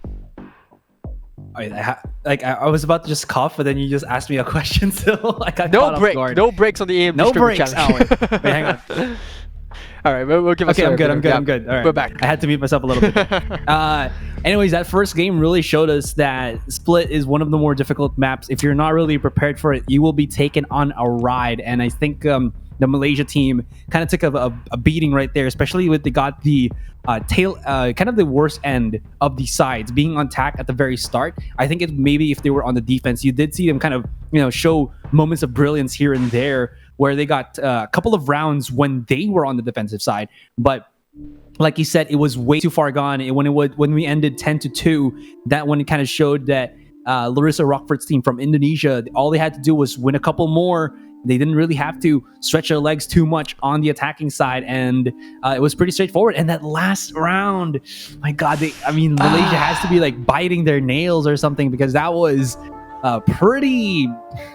just pretty bad. I mean, yeah. The right word would be pretty confusing for the viewers and us. Only they would know what went down, and for all you know, they didn't know as well, right? Because at the end of the day, remember, this isn't a competitive scene, right? All these players are just fans, and the streamers themselves, they're just part of the AMD Streamer Challenge. It just so happens that Valorant is the game that we're playing today. So there we have on the screen right now Yuyumonster's POV, and she is from Team Singapore. Not too sure which team they're going to go up against. It's either Indonesia or Malaysia, because they played against Thailand in the previous matchup. So this is actually from Team Indonesia. So they will be playing against Larissa Rochefort. Larissa again. Maybe the Viper and the Baki. Tell us. For sure. I just wanted to add as well that, again, big shout outs to the EPOS headset. And if you're somebody who has long hair, when you do pigtails, like what Yuyumonster is doing, I think it works super well with the headset. So good on her. Like better than us, right? That's for sure. I mean, come on, we can't. Like, these guys are professional models, cosplayers, so we got nothing on the tape right now. One can dream, right? One can dream, right? Exactly, but she is pulling it off, and it seems that she will be picking up the Sage. Her camera is blocking the other one, but I think from what I can tell, it's an Omen, a Killjoy, Raze, and Jet, and I believe the map. Correct me if I'm wrong. It was Haven, right? So, well, I didn't really manage to catch the map. But yeah, same. It does look like the agents do suit the map. There's quite a bit of balanced gameplay here with the Killjoy and this is the other side. Haven. So yeah, it is Haven, like Asra mentioned, and this is Team Thailand's or the Team Indonesia's lineup. They do have quite a solid. Comp. Yeah, it's pretty much the same comp, except for the Omen. Yeah, the Omen and the. What do you call that? Cypher. Yeah, Cypher. I completely forgot Cypher. Keep it cool. That's how you survive. All is good. But this is a kind of mirror matchup. Aside from just those two, probably going to be their smokers. Cypher, even though he's a Sentinel, does have a couple of smoke utilities with that Cypher cage. But now we will see how this kind of pans out here. I am very curious to see how it will kind of go across, because the thing about what I've heard from other players who play Haven is that Raze is not really the best is here. I said that she's the queen of Split, but coming into Haven, her tiering for this particular map kind of goes down a smidge because of her abilities being a bit too what's the word for it? Not as effective. Whether it's kind of going to be harmful for your team or harmful for yourself. I mean, unless you say that, but Asura, I've gone to YouTube, I've seen Flights do it, but that's Flights and that's the solo play. But when you're going to be going for that team play, it's a little bit more different. Yeah, the issue with Raze as well is that, the paint shells, they do cover quite a bit of area, but if you look at Haven, it's such a huge map. So it's going to be very tough for Raze to be able to lock down those tight corners, because there's just so little of those in this map itself. But with that being said, it is the battle of the Razors, and Higlaze, or rather HG Alice, is going to be the first one to get the first blood. Killing her fellow Raze on the opposite team. Yeah, and that's just going to be the attackers here. Yuyumonster able to secure the site, and they will actually be able to get the W on that one. Fantastic from them. That's going to be the first point already. Not sure what happened to the defenders, Larissa Rochefort from Indonesia and her team, but they're kind of a little bit scrambling. That ran over there, and that's going to be the first start for them. And now they're just seeing here quickly enough the neutral observer, as are just going to see everybody just looking to go for C once again. And this could be the correct decision, but if you can look from the defenders, there's only one person on the site, one on garage, and everybody else has to go for the rotation if they immediately go for C. Yeah, I know, none of these players are professional players themselves, or none that I can recognize, but that crosshead placement from Dopam, it is on point, hit line level, and it is close as well, so definitely we do have someone that knows what they're doing. Team Singapore, which is always good because I'm rooting for them. Yuyumonster with not sure what that tailwind was. That a little bit of a misplay? I think that was a mispress, to be honest. Yeah. Spike planted. That's just going to be a nice little head tappy taps as the defenders are coming in with the fury here. You2, he's just connecting the shots, the tappy taps, and I believe Yuyumonster just destroys, explodes onto the site. You're going to see a delayed look here for Larissa Rochefort. This is going to be interesting to see how they kind of adapt and try to defend the site. But as she was just tapping away on her ghost, Yuyu was already a second quicker and a second better. That's going to be Yuyumonster, able to get 2 rounds already. Nice little clutchy there from the Sage. You don't see that every day. And you heard the word Sage, unless the Sage is a battle Sage. But in any case, 2 for 0. Yeah, you saw Larissa's point of view, just saw her Killjoy just instantly deleted by that headshot there coming up from Yuyu. And she is playing the Sage, like you said, a battle Sage as of now. Not a big fan of the scoped in Vandal, but it does get the job done. Singapore gonna have that extra manpower by taking the opponent's raise down. Oh, a little bit too much there. Does get the job in, but Bowski with the backstab, just holding up the angle, trick the discipline, but will get spotted out by the raise. When Smoke's gonna come up, oh, he got pushed and immediately Lemon Tea is gonna get the kill, and I mean, that's just something unexpected. You just don't expect an Omen to push out of his own smoke. Spike planted. It does catch the opponents off guard, but meanwhile, Larissa all by her own with a Bucky. Don't think she can do anything here.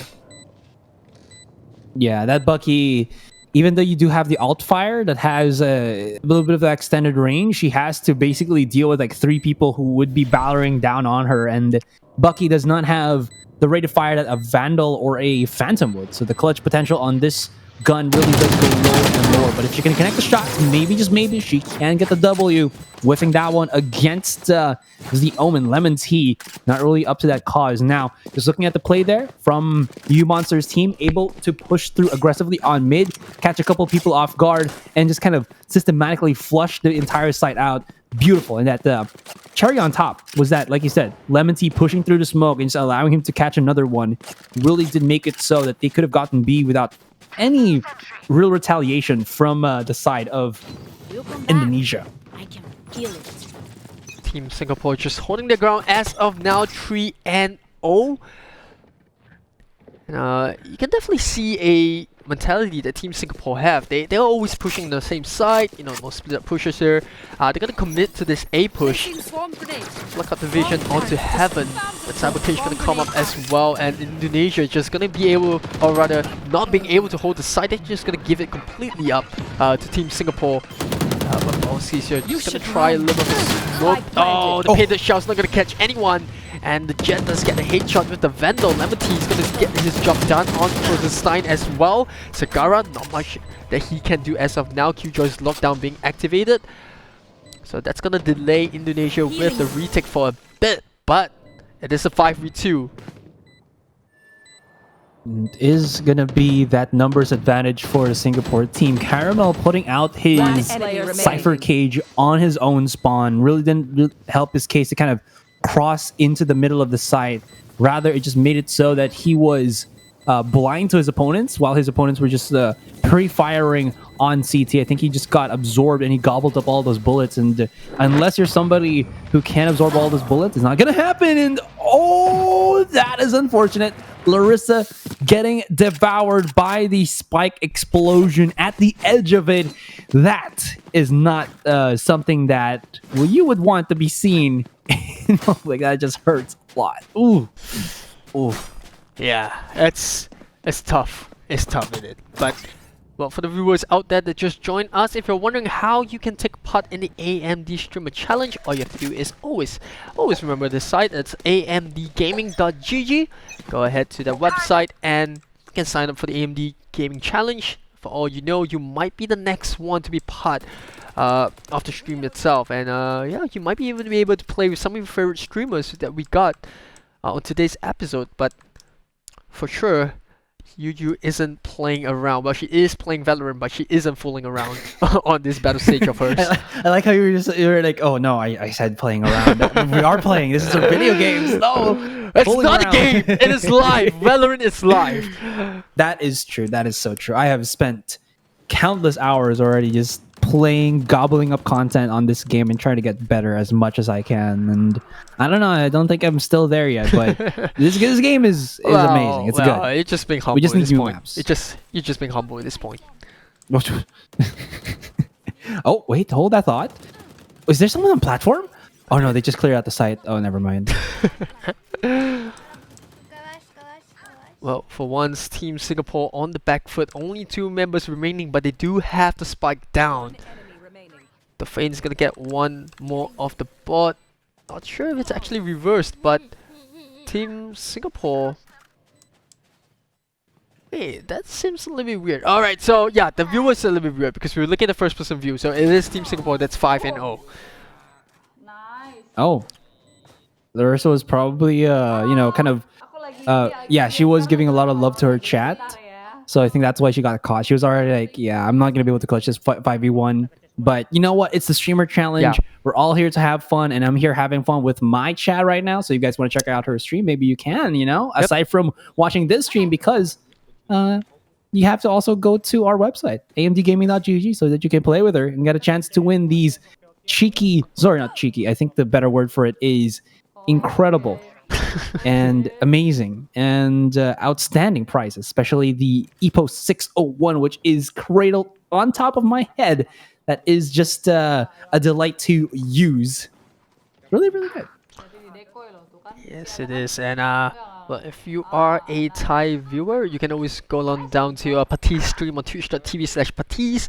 And for Indonesian viewers, you can head on down to Lucas Lau, or rather than Lucas Lau, but you can catch Lucas Lau on twitch.tv/versus Asia. Oh, she saw an Omen teleport right in front of her. She's waiting. Her crosshair might need to be a little bit higher. Yes, she does go for the adjustment, and Yu's just having the time of her life. She's having so much fun. Look at that wide smile. He's like, yeah, guys, we're winning these. We're going to get you that first place prize. Well, on top of those prizes as well, we are giving one fan who is deemed the MVP from the tournament. And you know, just a note to Asurai specifically, other than the streamers themselves, one fan will walk away as the MVP of the tournament, and he or she will be, you know, walking away with a Secretlab chair. So that is also exciting to find out who's going to be the MVP. Yeah, I'm excited for you guys because Secretlab really cradles your behind pretty well, especially for those long gaming sessions. Hey, it's a gaming chair. We have to talk about how it cradles your behind, and it does it fantastically. Now, going back to the game, Larissa's going to be rotating here for B, throws out the slow orb. Wants to help out her teammate, who is going to be stuck at the back of side, and that's Caramel. Does shut down Lemon Tea. And okay, I like the play. He still haven't cleared him out yet, and Caramel is on the warpath. He is getting these kills right now, and he is just a turret at the back. Gets a couple of kills, the damage as well to Yuyu. Has to go for the heal. The revive will be used. Sagara will get caught out, and from a good defense to a bad now, as they're kind of getting pushed back. But this is 2 versus 2, and look at the flank coming in from Frozenstein. Doing a lot of work prior to that 1v1, and this is the POV of HG Alice. You can see Yuyu kind of just rooting on for her teammate. The lockdown's gonna come out just of now, but it does look like Q just gonna stick it. The wrong angle, and just a little bit of a wrong timing for Rosenstein, managing to get the flank in. That's gonna be easy defuse for Team Singapore, or rather on the opposite end, which is Team Indonesia. You gotta feel a little bit pressured on that kind of situation. Like, it's a 1 versus 1, then you have the Killjoy activate her lockdown just to make sure that you're gonna be able to get that clutch. Well, that's the thing, right? When you're gonna be playing something like Valorant as well, saving your ultimate for a rainy day is the better option. Like, you don't save your ultimate for a flashy five-man kill. You always try to use it in the way that lets you net around. And Rosenstein, knowing that, using his ability just to make sure, at least gave a little bit of a fighting chance here for the Indonesia squad. And we're looking at the 1-6, but that is still a step in the right direction for Larissa Rochefort and her teammates. It does seem like she's just swapped out that Bucky for a Spectre. Definitely a better gun, well suited to Haven, or at least more than the Bucky itself. But we'll have to see how it does for her in the long run. Meanwhile, we do see Team Singapore once again. Is it Team Singapore? No, it is Team Indonesia that gets the first blood in round number 8. Yeah, that's a little bit of a weird war for that one. A little bit too early, my liking, but it's better to be safe than sorry. Yeah.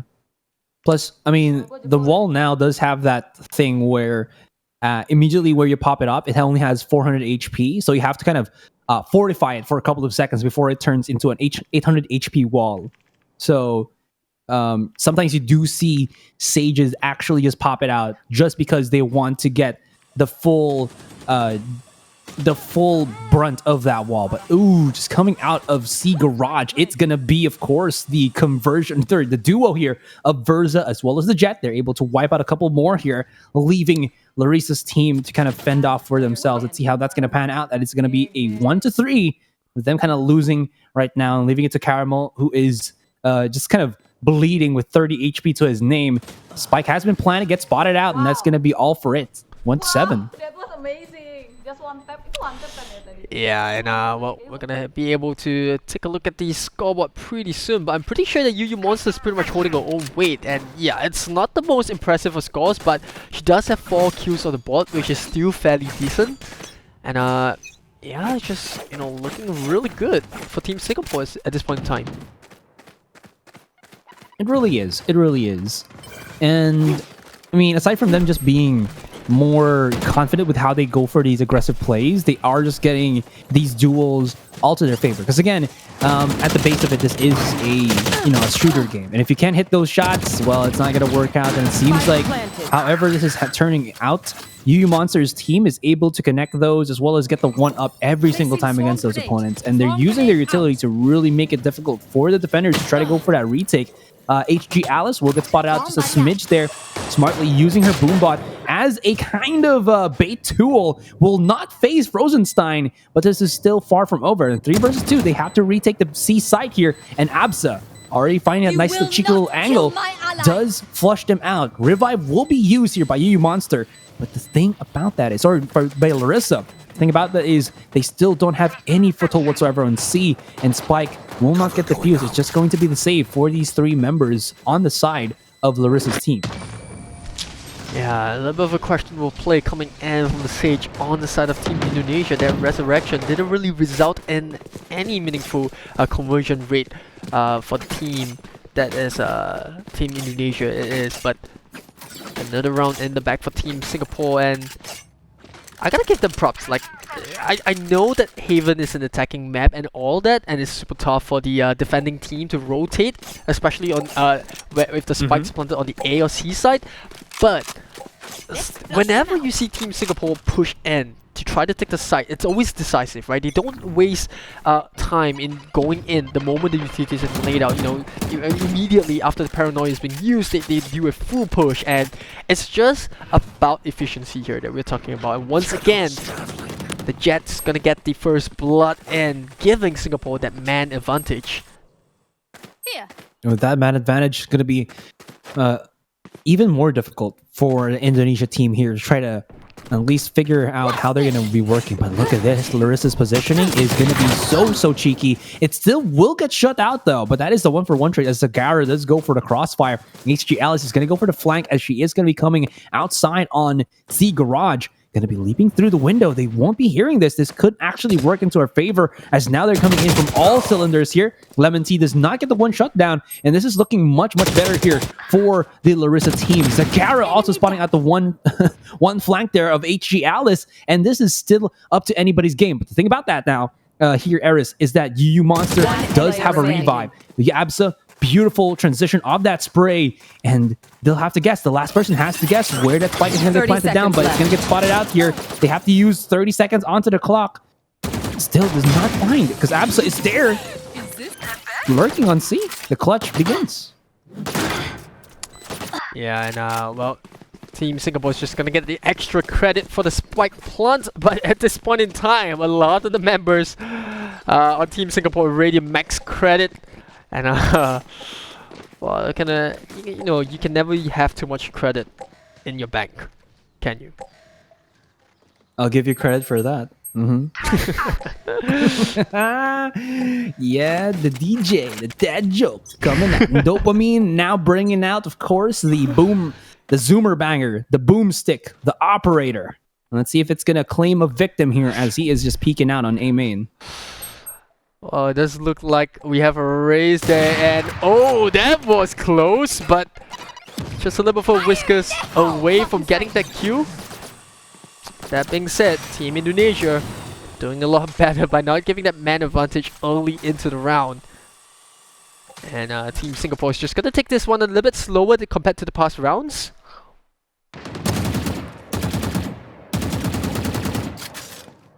Oh, look at the skins though. Some of them just... It's the sound effect, the color effect. It just looks so good. Plus 10 accuracy, guy. Prime Vandal is the best Vandal skin there. Oh, that's questionable. I have the Elder Flame, but Prime Vandal is still just... But when the Reaver comes out, we'll see. Because like the Reaver is the better version of the Ruin Vandal from the Act 3 battle pack. So we'll see how that goes, and we'll see how this goes as they push into the B side. Yep, I do love the lockdown coming up. Does cover the entire site, and does catch a little bit of that C link as well. So it's gonna be super tough. The wall is gonna come up, adding a little bit more difficulty for Indonesia to retake. Their team members coming in. HG Alice just gonna do the spray down, but does miss the final shot, and Larissa is gonna convert that into a kill. Meanwhile, Dopamine just covering that A link, but little do they know it is from the C link where all three remaining members of Team Indonesia are gonna come from, and this is gonna be a bit difficult playing for them to retake. Oh, Dopamine gonna miss that. Swarm grenade gonna come up. Does it catch the Cypher though? One enemy remaining. He's definitely holding down the defuse button, but does seem like the job is done. And yes, it is done. Team Singapore will get the 10th round in the bag for themselves. We are headed to the last round before we do swap sides. Damn, Absa just playing very intelligently on that one, as he uses the Nano Swarm to deny the defuse on that spike. Thing about that is nobody from the retake, from the defensive side, defenders team, really did kind of challenge Absa there, which did allow him to openly just throw out the Nano Swarm. Yep. But Absa also knowing that maybe, because there's nobody there who is challenging him, can go for that clutch. There was two people who was so focused on Nano Swarm that, well, did kind of go down to Absa, but there was one that was maybe searching for Absa there, did not react to him up too quickly in time, and that is going to be Yuyumonster. Like you said, already looking for a possible 11-1 here to end the first half. Yeah, I want to add to that as well, because we did see the Cloud Burst come out, but it wasn't covering the entire spike. So that kind of gave the Killjoy a little bit of an idea as to where he wanted to put the Nano Swamp, and on top of it, I think they also caught a little bit of that Cypher's body outside the radius of the Cloud Burst itself. So, you know, you gotta take notice of that. You know, it's all the small details that, you know, makes the great player even better. I highly agree. I highly agree. Those small details are the things that really do kind of separate, again, if you're going to be able to win against somebody, because it's all about the decision making as well in these type of particular games. You know, when you're able to read your opponent, it's kind of like real time. It's a game of chess, right? In a sense. Yeah, Exactly. yeah. There you go. We had the There we same go. sentiments. There we go. It's all about being on the same page. Exactly, and seeing on the same page, there's a crossfire that they are just setting up in Yuyumonster. Well, to her name is going to bring out the Monster Odin. Checking out that big Odin on her hands, and it's going to be able to just rip one out and basically destroy multiple members already. And to end this first half, it's going to be 11-1. And we're going to be changing sides. We'll see if that change of sides will also become a change of pace here for the Larissa Rochefort team, as they are really struggling on this one, Eric. Yeah, things not looking too good, but it does seem like a little bit of a reverse situation where, you know, Team Indonesia was just doing so well against Team Malaysia on split. But it does seem like, you know, Team Singapore has, you know, it's a little bit of a step up. So I'm interested to see how things will go in the other match between Team Thailand and Team Malaysia. But for now, it does look like Team Singapore has this game. With that being said, you know, we could see that comeback that Asrai always watches for, so I'm just gonna hold my words here. Yeah, I always do look for those, but especially right now when you can really see Yuyumonster's team, you know, dominates. You know, we're seeing Absa just play out of his mind as in the moment. It's gonna be a very difficult step for Larissa's team to make something happen here, and it seems like maybe we're gonna see them take a loss. But again, can always go either way. As you can see right now, they do catch one off who was lurking onto the sideways here, and that's a definite step in the right direction. But they are slow pushing onto A, but it is working because they're getting the picks now, and that means that A is going to be pickings for the side of Larissa's team as they're going to be planting that spike. Larissa is going to be dropping that one up. Not sure if there is anything that is going to stop her from doing that, and she does have the... Oh, let's see the wall. Pops it right out, and that's going to stop the attackers or the defenders from trying to go for that retake. She picked up the ghost. Unfortunate. Yeah, that was a little bit greedy in my opinion, but you know, gotta do what you gotta do. And Bosky trying to get the tail whip into nowhere, right into a wall in fact, but does buy a little bit of time for Team Singapore. It's a 1v2 and Lemon Tea will get the kill to Bosky, who had nowhere to go, and that is another round in the bag, which means next round is going to be match point. In fact, they do have 10 consecutive rounds of match point for Team Singapore, so that's going to be tough for Team Indonesia. So I think we're seeing here the sort of rankings for the teams right now in terms of the wins. So it seems like Yuyumonster's team is second, and first would probably be the Thai team with Willcomeback. And yeah, then it kind of the depends third, on the game, like the game behind that's not streamed now. Yeah, we'll have to see how that round goes as well. Oh, very brave from Dopamine here to go for a triple cloudburst into the dash. They definitely heard that one out, and it's going to be risky about his positioning, but with a judge, if they try to challenge him, especially now that they're going to be on weaker weapons, this could still work in his favor. Yeah, Singapore just trying to hold those unorthodox spots, but Dopamine here, you mentioned about the judge. Oh, he actually caught 3 of them, but they were just too far for the judge to be effective. That being said, it did do quite a bit of a decent damage when it comes from the members. The classic will get pulled out. Sagara's going to be the first one to go down. And will that do the trick? Lemon Tea is going to get the spray down with the Ares. Does get the kill onto Frozenstein. And Lemon Tea is going to come up. And, well, you spoke about the crossfire, none needed.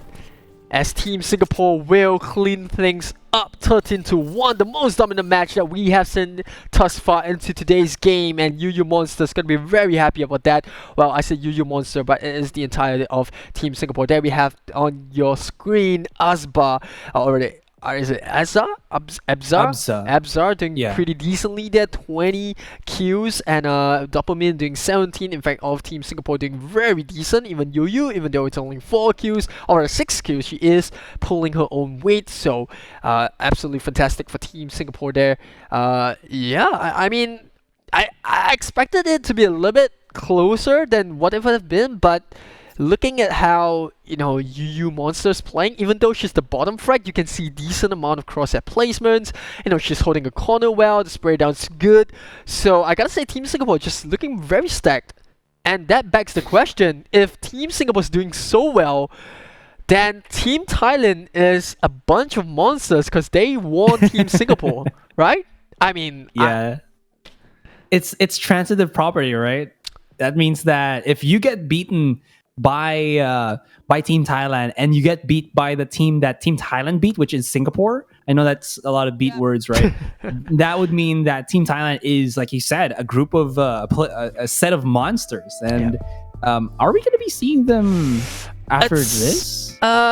Yeah, I think we should be seeing it in round number 3. But before that, we have a couple of highlights from that game itself. So here we are, starting off in round number 2. I think this was Team Singapore, pretty standard. Abzar, and this is where we saw Yuyumonster. Oh, that headshot though. Yeah, that was fantastic. Checking this out, it just seems like, again, from Yuyu's team, more of her players, the fans that were able to incorporate this entire roster is just a little bit more content, a little bit more set in their ways on how they play this game. And like this play from not this one. We'll see probably later the play from Absa here specifically as he was trying to deny the defuse on the spike.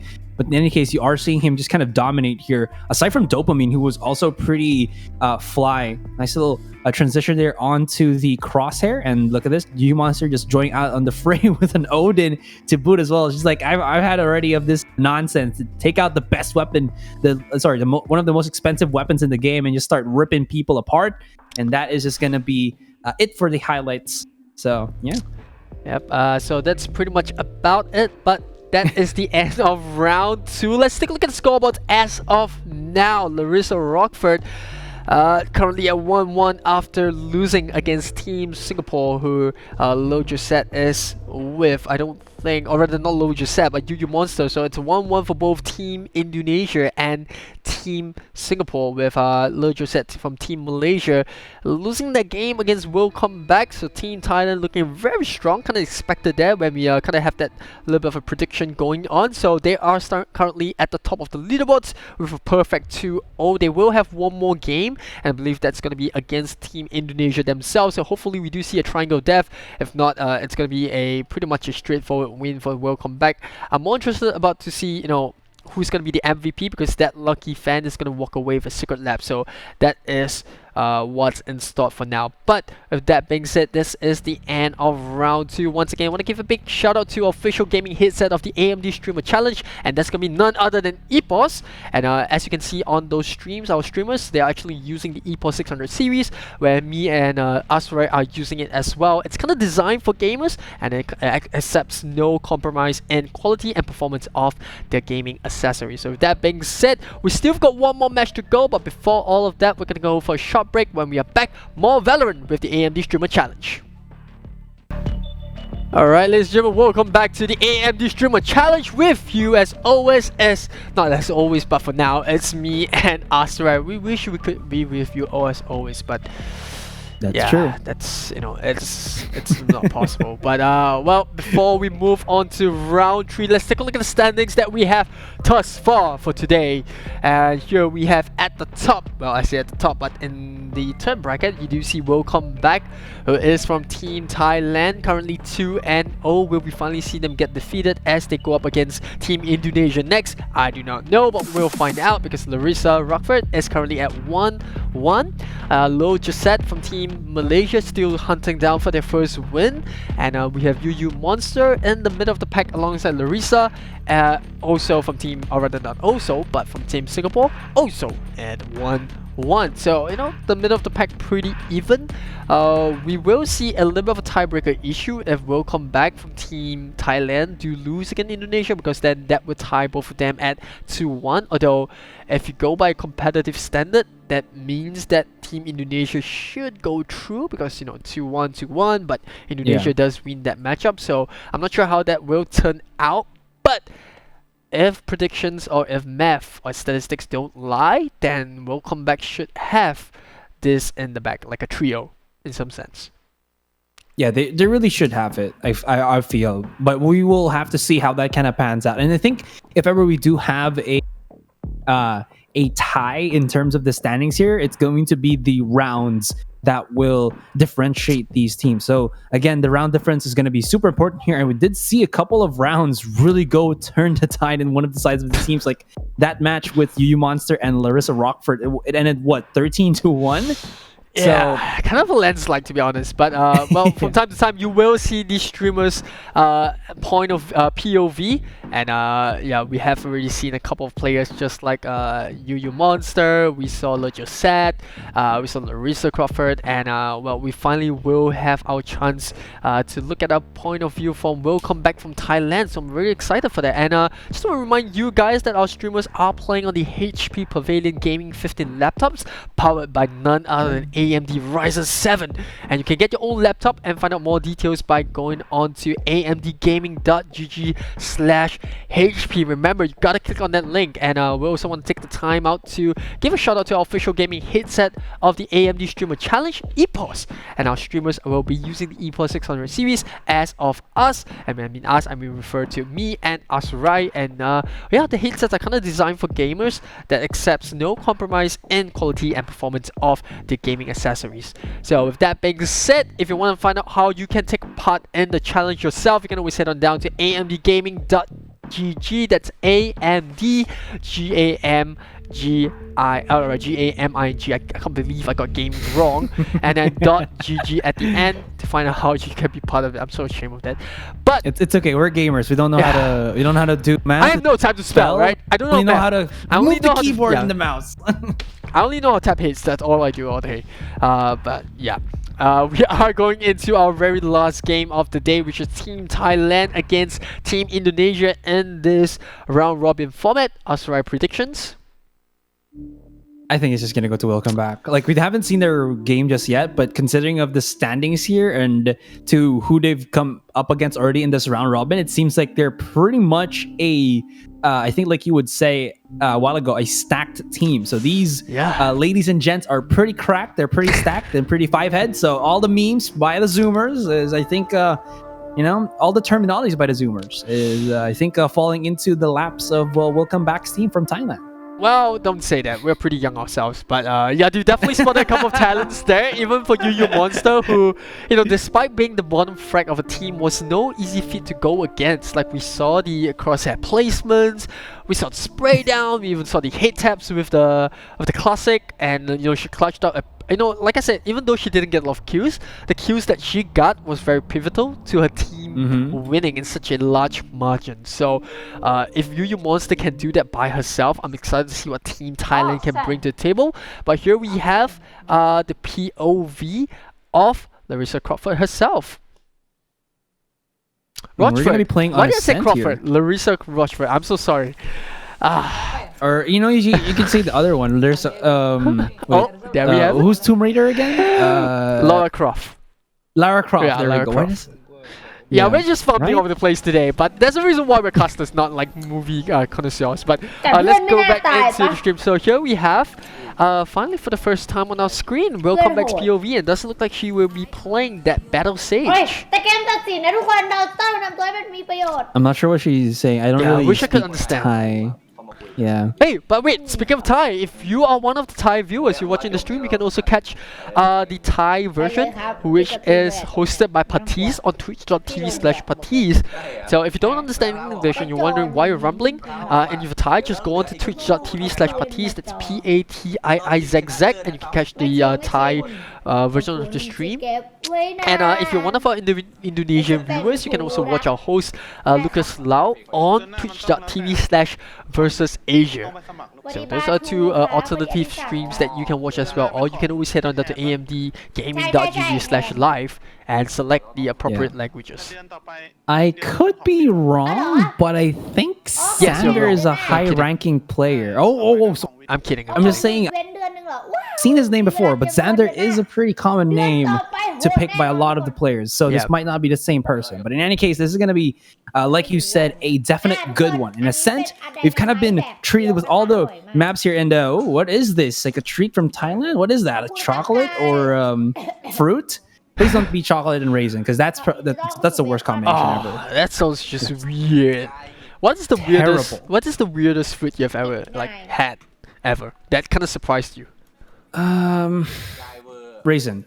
It's the only thing that I'm really not into. And maybe I don't know what it's called in other countries, but it's called santol here in the Philippines. So that's Santol. I'm not sure what that's called in other countries. Maybe you could just Google it or something, and then you can tell me I'm gonna do my homework now. Centaur. yeah, please.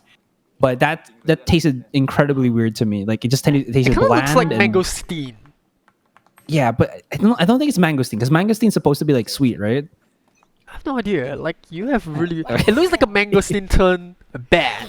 That. Yeah, but the thing about that is, raisins are evil. So Yep, there we have it. Finding new stuff about us right every day. But well, heading back into game 3, let's find out what we can find out of Team Thailand. And well, things not exactly going too well. Gets kind of slowed. Sushi Boy's gonna open the account by getting the kill on the Sagara, who is playing the Reina. So first Reina of the day. oh, there's actually just gonna charge right in, and it seems like there's gonna just be a whole kerfuffle of them. The 180 turnaround. Oh, okay. I thought we were on the observer's perspective, so I thought like, why are we seeing people pop in and out?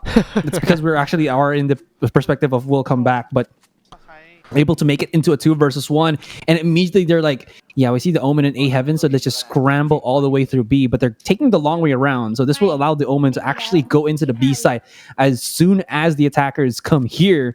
Not sure if they're going to try to go for the challenge or anything, but they are just going to play for the safe game, and they're going to use, of course, a recon dart to get some information if ever they are going to charge right on through. 10 seconds before we do have the heal coming out from Willcomeback, and you can see the Omen is going to go for the long con as he is playing through a B main. This could work out, but his timing has to be crucial, because if his opponents don't see him through their own spawn, they can only assume that he's going to be coming through here, because market door is closed. Yeah, there's an ace on the plate for the Sova as well. Got 4 kills from just being an A main. One of them a 180-degree turn, but we do see Omer Yubowski gonna get the first shot onto the back of sight. Does he clinch this? Gets revealed by the recon dart, but there isn't a big, and it is an ace! Sushi Boys carrying Team Thailand to the first round. And well, what a way to start the match against Team Indonesia with an ace. 5 kills on the board with the classic. That was a weird movement thingy that we saw from the Omen, where he knew that the Sova was to his right, but then he kind of did a weird spin and then kind of just looked at the back of B there. So I think that, that few seconds of motion really did cost him that round. Could have been actually the clutch, but for the moment, I will be, like you said, a nice little ace. But it seems like they're not done just yet. They're just rampaging here through mid. Seems like Larissa Rochefort team tries to go in. I did it as well. But Yeah, anyways, they are going it's to try to infectious. just challenge and just go in for the spike here. And it is infectious indeed. And Isna. well, we got Team Thailand. I got a little bit confused there, but yes, the names on the top, because we're viewing Willcomeback's point of view, so it's kind of swapped around. Team Thailand indeed do have 2 rounds in the back, so a perfect 2-0, but so far Team Indonesia haven't been able to purchase the rifles, so it is going to be the first round. I'm kind of concerned to see Team Indonesia running with Reina, because as good as she is on a couple of other maps, Ascent isn't really the map that you really want to have her, because it's quite easy to take down the Lear, and I'm quite interested to see how Reina's going to fit into this particular part. Oh, wow. Willcomeback is kind of just having her hands flailing out there, trying to hope to get this nice little wall up if she can. She's jumping up and down. This is actually pretty risky, because your recoil is not up to you when you're up in the air like that. So it's going to be all in random, but they still will be able to get the spike planted down, and does have the ability to heal. So if anything comes amiss, you can actually just try to go for that nice little top off, but doesn't need to, as her teammates just go in and wipe out everybody who was going to try to go for that B. And here we go, 3 straight rounds here for the side of sorry, not Yuyumonster, but Willcomeback. Yeah, we saw Willcomeback using the barrier op earlier to just slow down the opponents from market, although they could have just caught the I mean, I felt like the Skyboys could have done a good job, but you know, added safety coming up from both the streamers that are playing the Sage.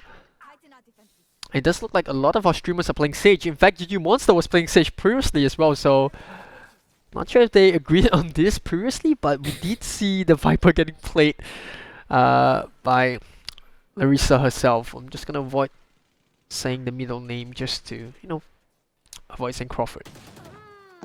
Oh, but Rochefort here though is gonna get spotted out as she was just caught unawares as the person from the Willcomeback squadrons comes out ripping. Ooh, Caramel hitting those nice little juicy headshots.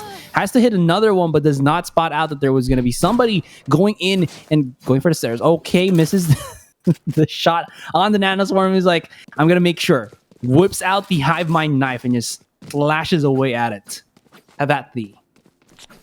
Yeah, I mean, the Nanoswarm is a very good utility to use to just lock down a push or a delay a push and immediately just shut it down. It's kind of similar to how, you know, Incendiary on the Brimstone is, but you know, if you look at the way Thailand's, or rather, look at the way Indonesia's playing, they're using the kind of using the Killjoy to just lock down the entire B side while sending the Reyna out on a mission. I'm not too sure if that is successful, but Sagara's going to try to prove me wrong by getting the Vandal kill onto Xander right onto B main, and well, that does give Team Thailand a little bit of hope, or rather Team Indonesia a bit of hope. Reyna gonna try to once again get the entry frag, will open the account against Jet. Not able to close it against Caramel. Sushi Boy is gonna have to do something here, supported by Omen. He does get the headshot off.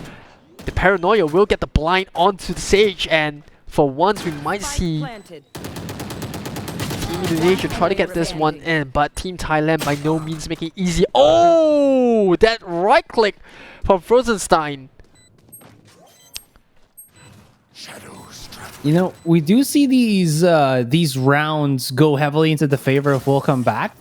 But if you look a little bit more closely, we are seeing that Willcomeback's team kind of just wins with one person surviving every time they win that round. So it's not really as big of a gap as we thought it would be. And it does go to show in that last round that there is, you know, the fight from the Larissa Rochefort team. Like, they will challenge these kind of peaks, and like you said, they will try to go for something with a push or a shove from the Reyna. It works from time to time, and it does allow at least the teammates to come falling back, not really falling back, but responding to where the attackers are going to be coming from. So it's not really a done deal just yet, but again, you are going to be seeing these trades happen, and it's going to be a very finely tuned push and pull to see who will really pull off or you know, pull this game farther in their advantage. But for now, it is going to be Willcomeback with those 3 rounds to get that 3 up against the Larissa Rochefort team. Yes, and we do see the slow op coming in from Larissa, just to slow down the push by a bit. Team Thailand not exactly committing to the push as of yet, but they've already lost one member. And Xander's gonna go down as well. It is a 2-man advantage, or rather 1-man advantage for Indonesia. Oh, Net JR getting a double kill there. The side is open, but Sagara's gonna shut that down, and it's a 3v1. The recon bot's gonna come out, but not sure. Oh, he didn't even need the recon bot. The Vandal's coming in, so he kind of baited Bowski there with the recon bot, but that's gonna alert the rest of Team Indonesia as to where the remaining survivor is. Doesn't matter though, Sagara's gonna get taken down immediately, and you can see Willcomeback just cheering on for Sushi Boys. And will we see another ace coming up? Remember, he managed to get an ace and kind of just showing off with that spray. And we do know, or as Team Thailand do know, that the Killjoy is always on side of B. So Recon Bot once again coming up after 30 seconds. Gonna review the back of B, or rather CT, just to make sure that the rotation isn't coming in too soon. Spikes being planted. I'm not too happy that he or she didn't clear out the back of B itself, but we'll get the spike safely planted down. And however this turns out, the farther he is away from the spike, the better, because he does have his Hunter's Fury, so he can use this to either cancel his opponent's ultimate or even cancel the spike getting planted down. But Caramel being a bit too ambitious to try to use his ultimate plus set up the turrets and then go out in the open and be main like that was very risky, because the thing about that is since Sushi Boy saw where the lockdown was planted, he immediately knew where his opponent was, and you could see his crosshair placement on B main just showed that, dude, you're not fooling me, I know where you are. And then just, basically this demolishes Caramel, as he was hopefully making it so that that turret placement was an advantage rather than it was a disadvantage. Yeah, absolutely. We do see a little bit of a switch up in tactics over here coming in from Team Thailand, I do believe, or Team Indonesia, where they kind of swapped out Larissa to be playing on the B side itself. Slow up going to come up, but it's not going to do much. We already see Team Thailand trying to force their way through. Well, it does do a little bit. Spike's been dropped in a very bad spot for Team Thailand themselves, and Team Indonesia just doing a lot of work here. Larissa Rochefort going to try to use the Bulldog to hold down the angle. We do see that there's another sentry right in the side itself, and this is going to alert Team Thailand whenever someone's, or the Team Indonesia, whenever someone's going to go in. Sushi Boy still making the plays, getting killed in Versa. And well, the recon dot is going to review where Larissa is, and that's going to give more than enough information for Sushi Boy to get the kill in. At this point in time, we can safely say that Sushi Boy is a one-man carry. And Bowski over here. Oh, a blind shot through the smoke. That's gonna do the trick, but Sushi Boy popping off as always. 16-1. What about that, Asrai?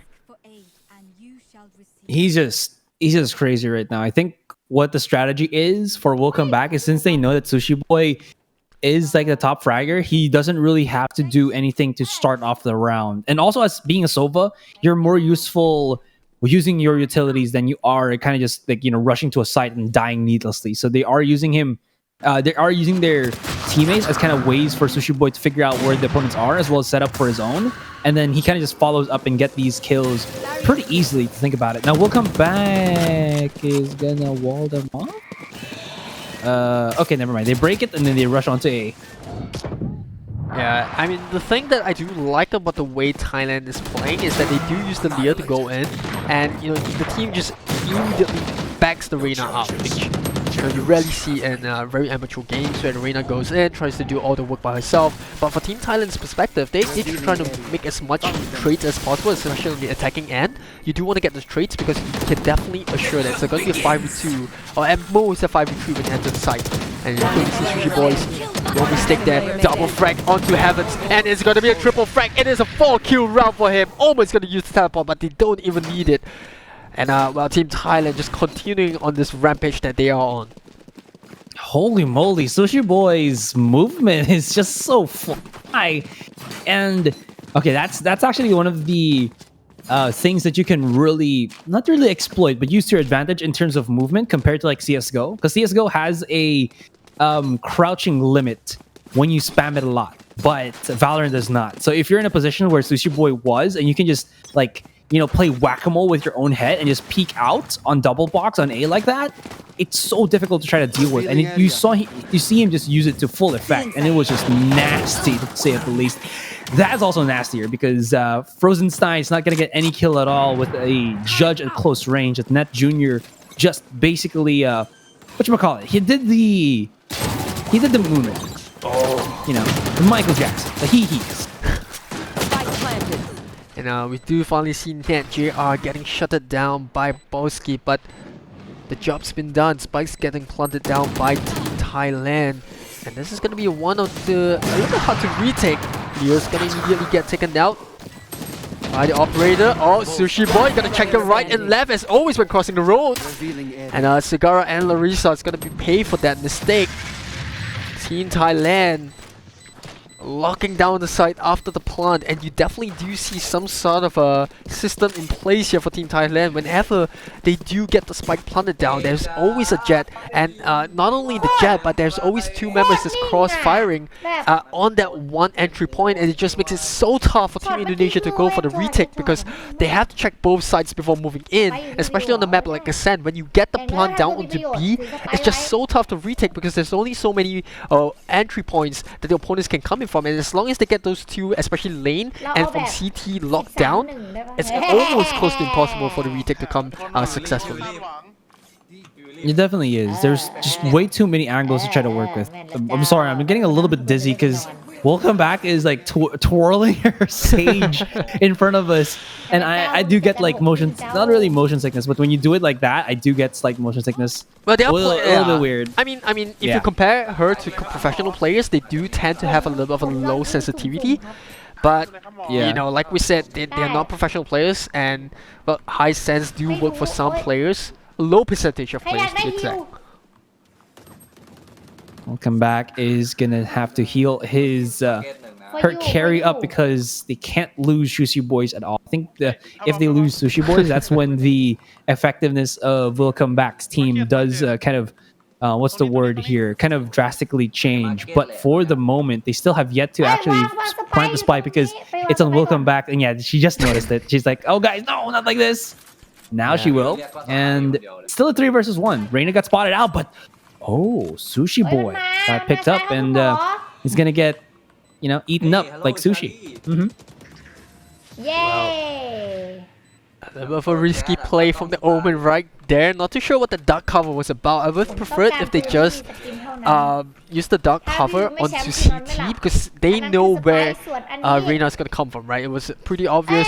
She took out the Sova earlier in Sushi Boy, so she's definitely going to come in for CT. I mean, the next possible outcome would be from her rotating to market, but that's a little bit of a long stretch. So CT was definitely the place that she should come from. So I think using the duck cover to CT would have provided better cover, but you know, in the case they got the job done, and Team Thailand now finding themselves 8 rounds ahead of Team Indonesia. They're struggling. They still have yet to really find that formula to try to take out the Thai squad for the moment, and immediately as the round starts, 2 get knocked out already. There's a nice trade for the Omen from Larissa's team, but it's still not going to be enough, and that Lyra will solidify her fate.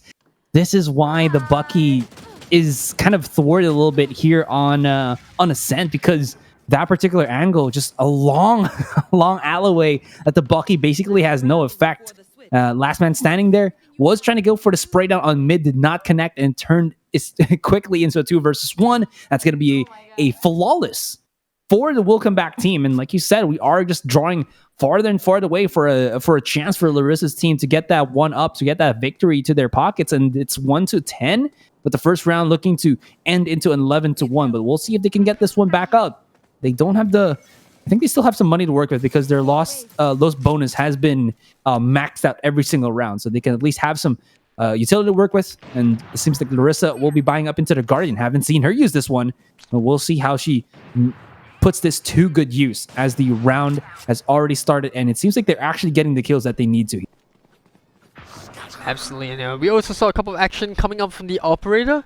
So it does look like Team Indonesia trying to switch things up. They do manage to get a kill onto NetJR and Serbum. So that pits Team Thailand in a very unfamiliar spot, 4v1. And yes, it is going to be a round clinched by Team Indonesia. So could it be a case of too little, too late? We're not sure. But it does seem like Team Thailand is going to head into the second half of this match in a very comfortable position. It's going to be more difficult, right? Because they're going to have to try to go up against this comp of Willcomeback that is ready to fight. Like, they don't really have the Killjoy or Cypher, but that shouldn't matter right now because you know that Willcomeback is always up for, the head-on collision here. But it seems like the attacking side from Larissa Rochefort team is going to go for a quick rush. Going to get spotted out by the arrow here. Sushi Boy's got to be careful because people are just going to go straight rustling into the site. those two shock darts. We'll dissuade him just a little bit.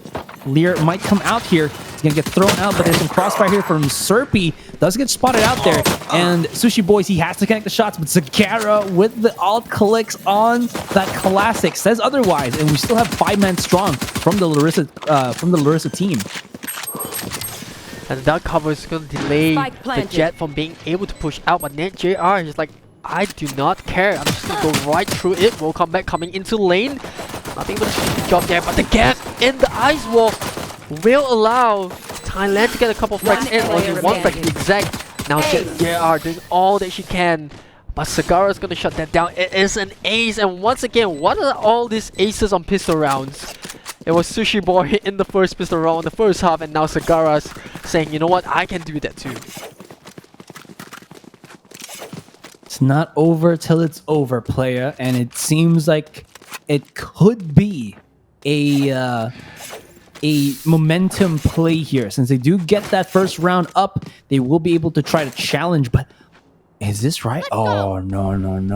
Larissa Rochefort's team diverted to just keep their pistols, because even though if you win the pistol round, you're actually still on a save or an eco, so you really have to commit for these weapons. And it seems like Willcomeback's team has obliged and bought up aggressively into this one with a couple of SMGs to boot. And when they go for the retake here in a 5v5 manner, in terms of the firepower, it's definitely going to be to the side of Willcomeback's team. They don't really have to challenge these, but Sushi Boy will. It's a nice little head tappy there onto Frozen's team.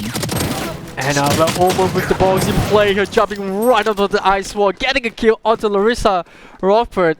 And well, did that get the round done? Because it's a 4v2. Yes, they're on pistols, but we've really seen what Sushi Boy, the shock dart, or rather that recon bot is gonna reveal where the Reyna is.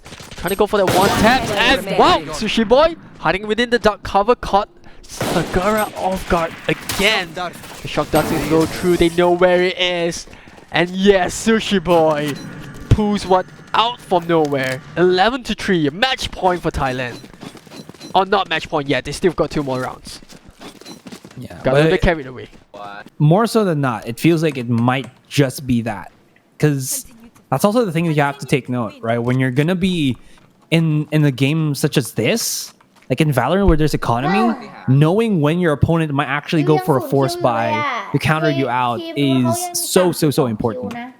And I guess they didn't kind of figure that their opponent might go for the save, just maybe try to make sure that they can win these rounds with full buys. But thing about that is they can still force buy into SMGs and still be effective, and that's the route that they went on, and a risky route nonetheless, but it paid off in the end. And now it's just going to be more kills on their side. Seems like there will be trades here and there onto A main, and Larissa's team is going to go for the A side. So we'll see how that goes as it now turns into a 4 versus 4. The thing I really like about Team Thailand is look at the pace of that rotation coming in. The moment Team Indonesia throws any sort of utility, or even if they get the entry frag, Team Thailand always makes that quick rotation, and it's so vital on a map like Ascent, where it's not exactly the biggest map, so it is quite easy to rotate from one side to the other. Although there isn't really much areas where you can go for the retake, but we do see Caramel going down the middle on high mid. Willcomeback's gonna be able to get the kill there. Not making it easy for Team Indonesia, but the shock that will once again get another kill on someone. Sushi Boy is just being so accurate with this shock darts. Caramel's gonna be dancing on his grave there as he does get taken out by the shock dart. Pun intended, guys. If you got that pun, props to you. You're a co-weeb. Now leave it into a 2 versus 2. Very winnable for the Larissa team there, and it seems like they might actually go for a B play as the defenders here are in a bad spot. Oh, Sir Pim comes out from top mid, spots out the one, forces a tailwind right there, and with 5 seconds left onto the clock, he has to try to go for the challenge. It's not enough time to get the spike planted down, and that should be match point already for Willcomeback's team. Yeah, we do see Sir Pim using the paranoia as well, just for safety measure in case someone pushes out of B main, but whatever the case, in the bigger picture, Team Thailand now on match point, finally 12 to 13 or 3, as I said, and I think most of the success from Team Thailand's gameplay is down to the rotation, right? Even when they're 2-man or 3-man down from the side getting pushed in, you always have someone that's close by. They're never going to give up the site as easily as what we saw from the rest of the teams. And, you know, this just makes life super tough for Team Indonesia, because every single time they try to commit for the full send on B or A, there's always someone in the site holding them back long enough for reinforcements to join in. So, yeah, I mean, I gotta give props to Team Thailand. Although it's just a bunch of fans and the streamer being played, they do look like they have some sort of a tactic into how they want to hold this defense.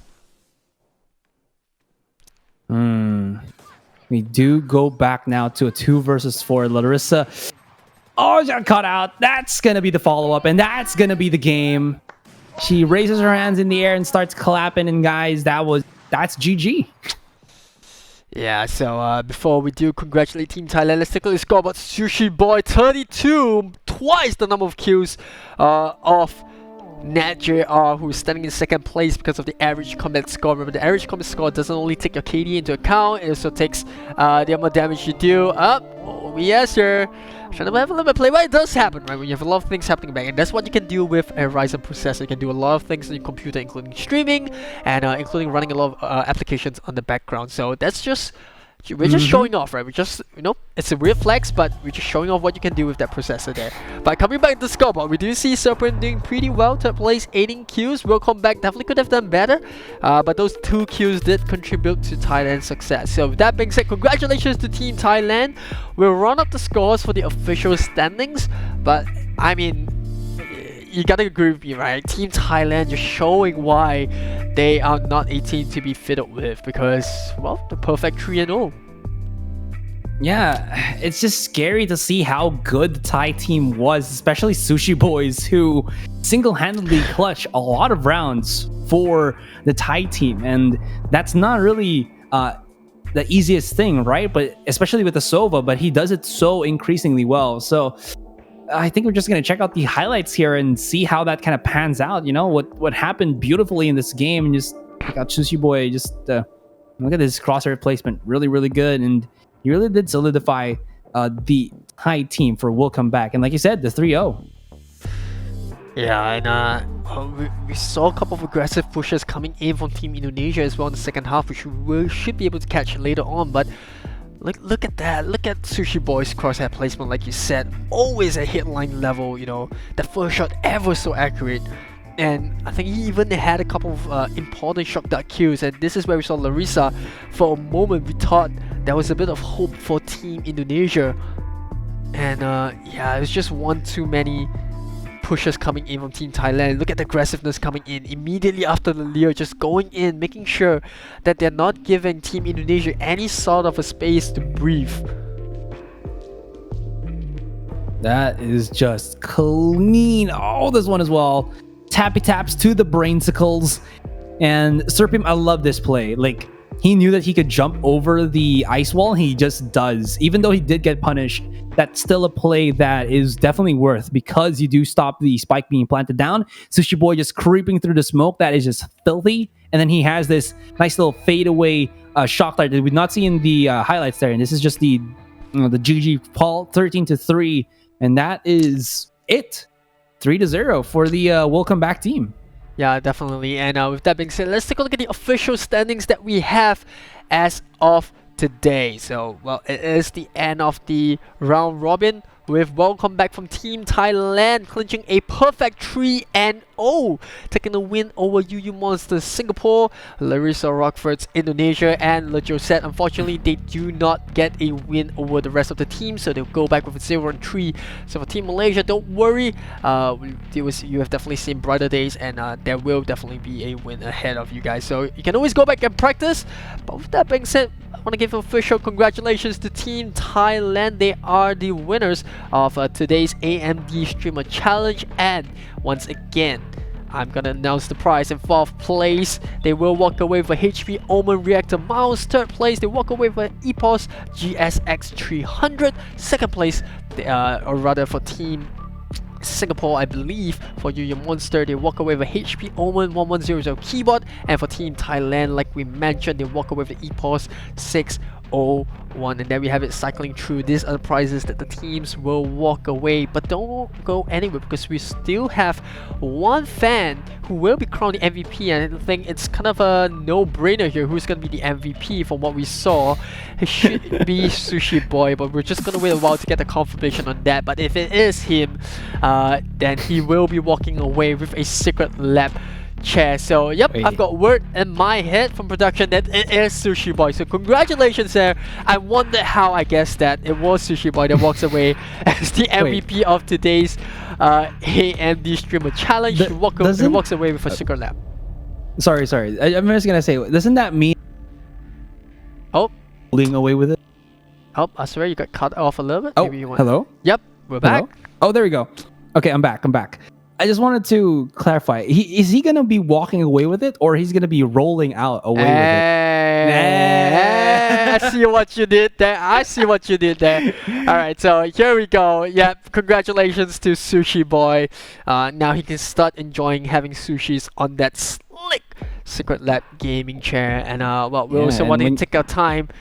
Oh, I hear another pun incoming.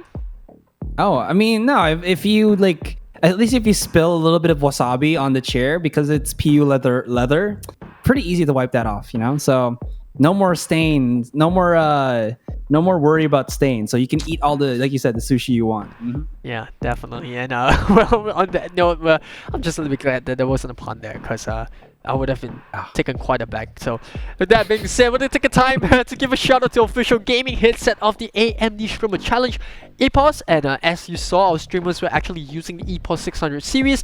So as us, me and Asurai, and about the EPOS gaming headset of 600 series is actually designed for gamers that accepts no compromise on the quality and performance of the gaming accessories.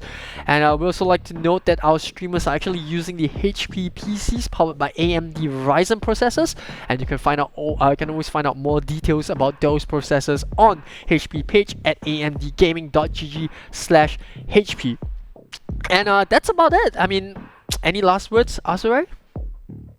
I guess again, thank you so much for joining us here at the AMD Streamer Challenge. You guys can tune in to more challenges next week at the same time, at the same channel here at, I believe, twitch.tv/AMD. And if you guys want to participate, my goodness, it's going to be amdgaming.gg to sign up so that you guys can join in. Just got to make sure that you are, of course, within the regions that is from the participating squads like Philippines, Thailand, Malaysia, so on and so forth. And of course, again, thank you so much to HP for powering the stream. Our wonderful HP streamers, our fan participants, our sponsors, EPOS and Secretlab that we are wearing and rolling.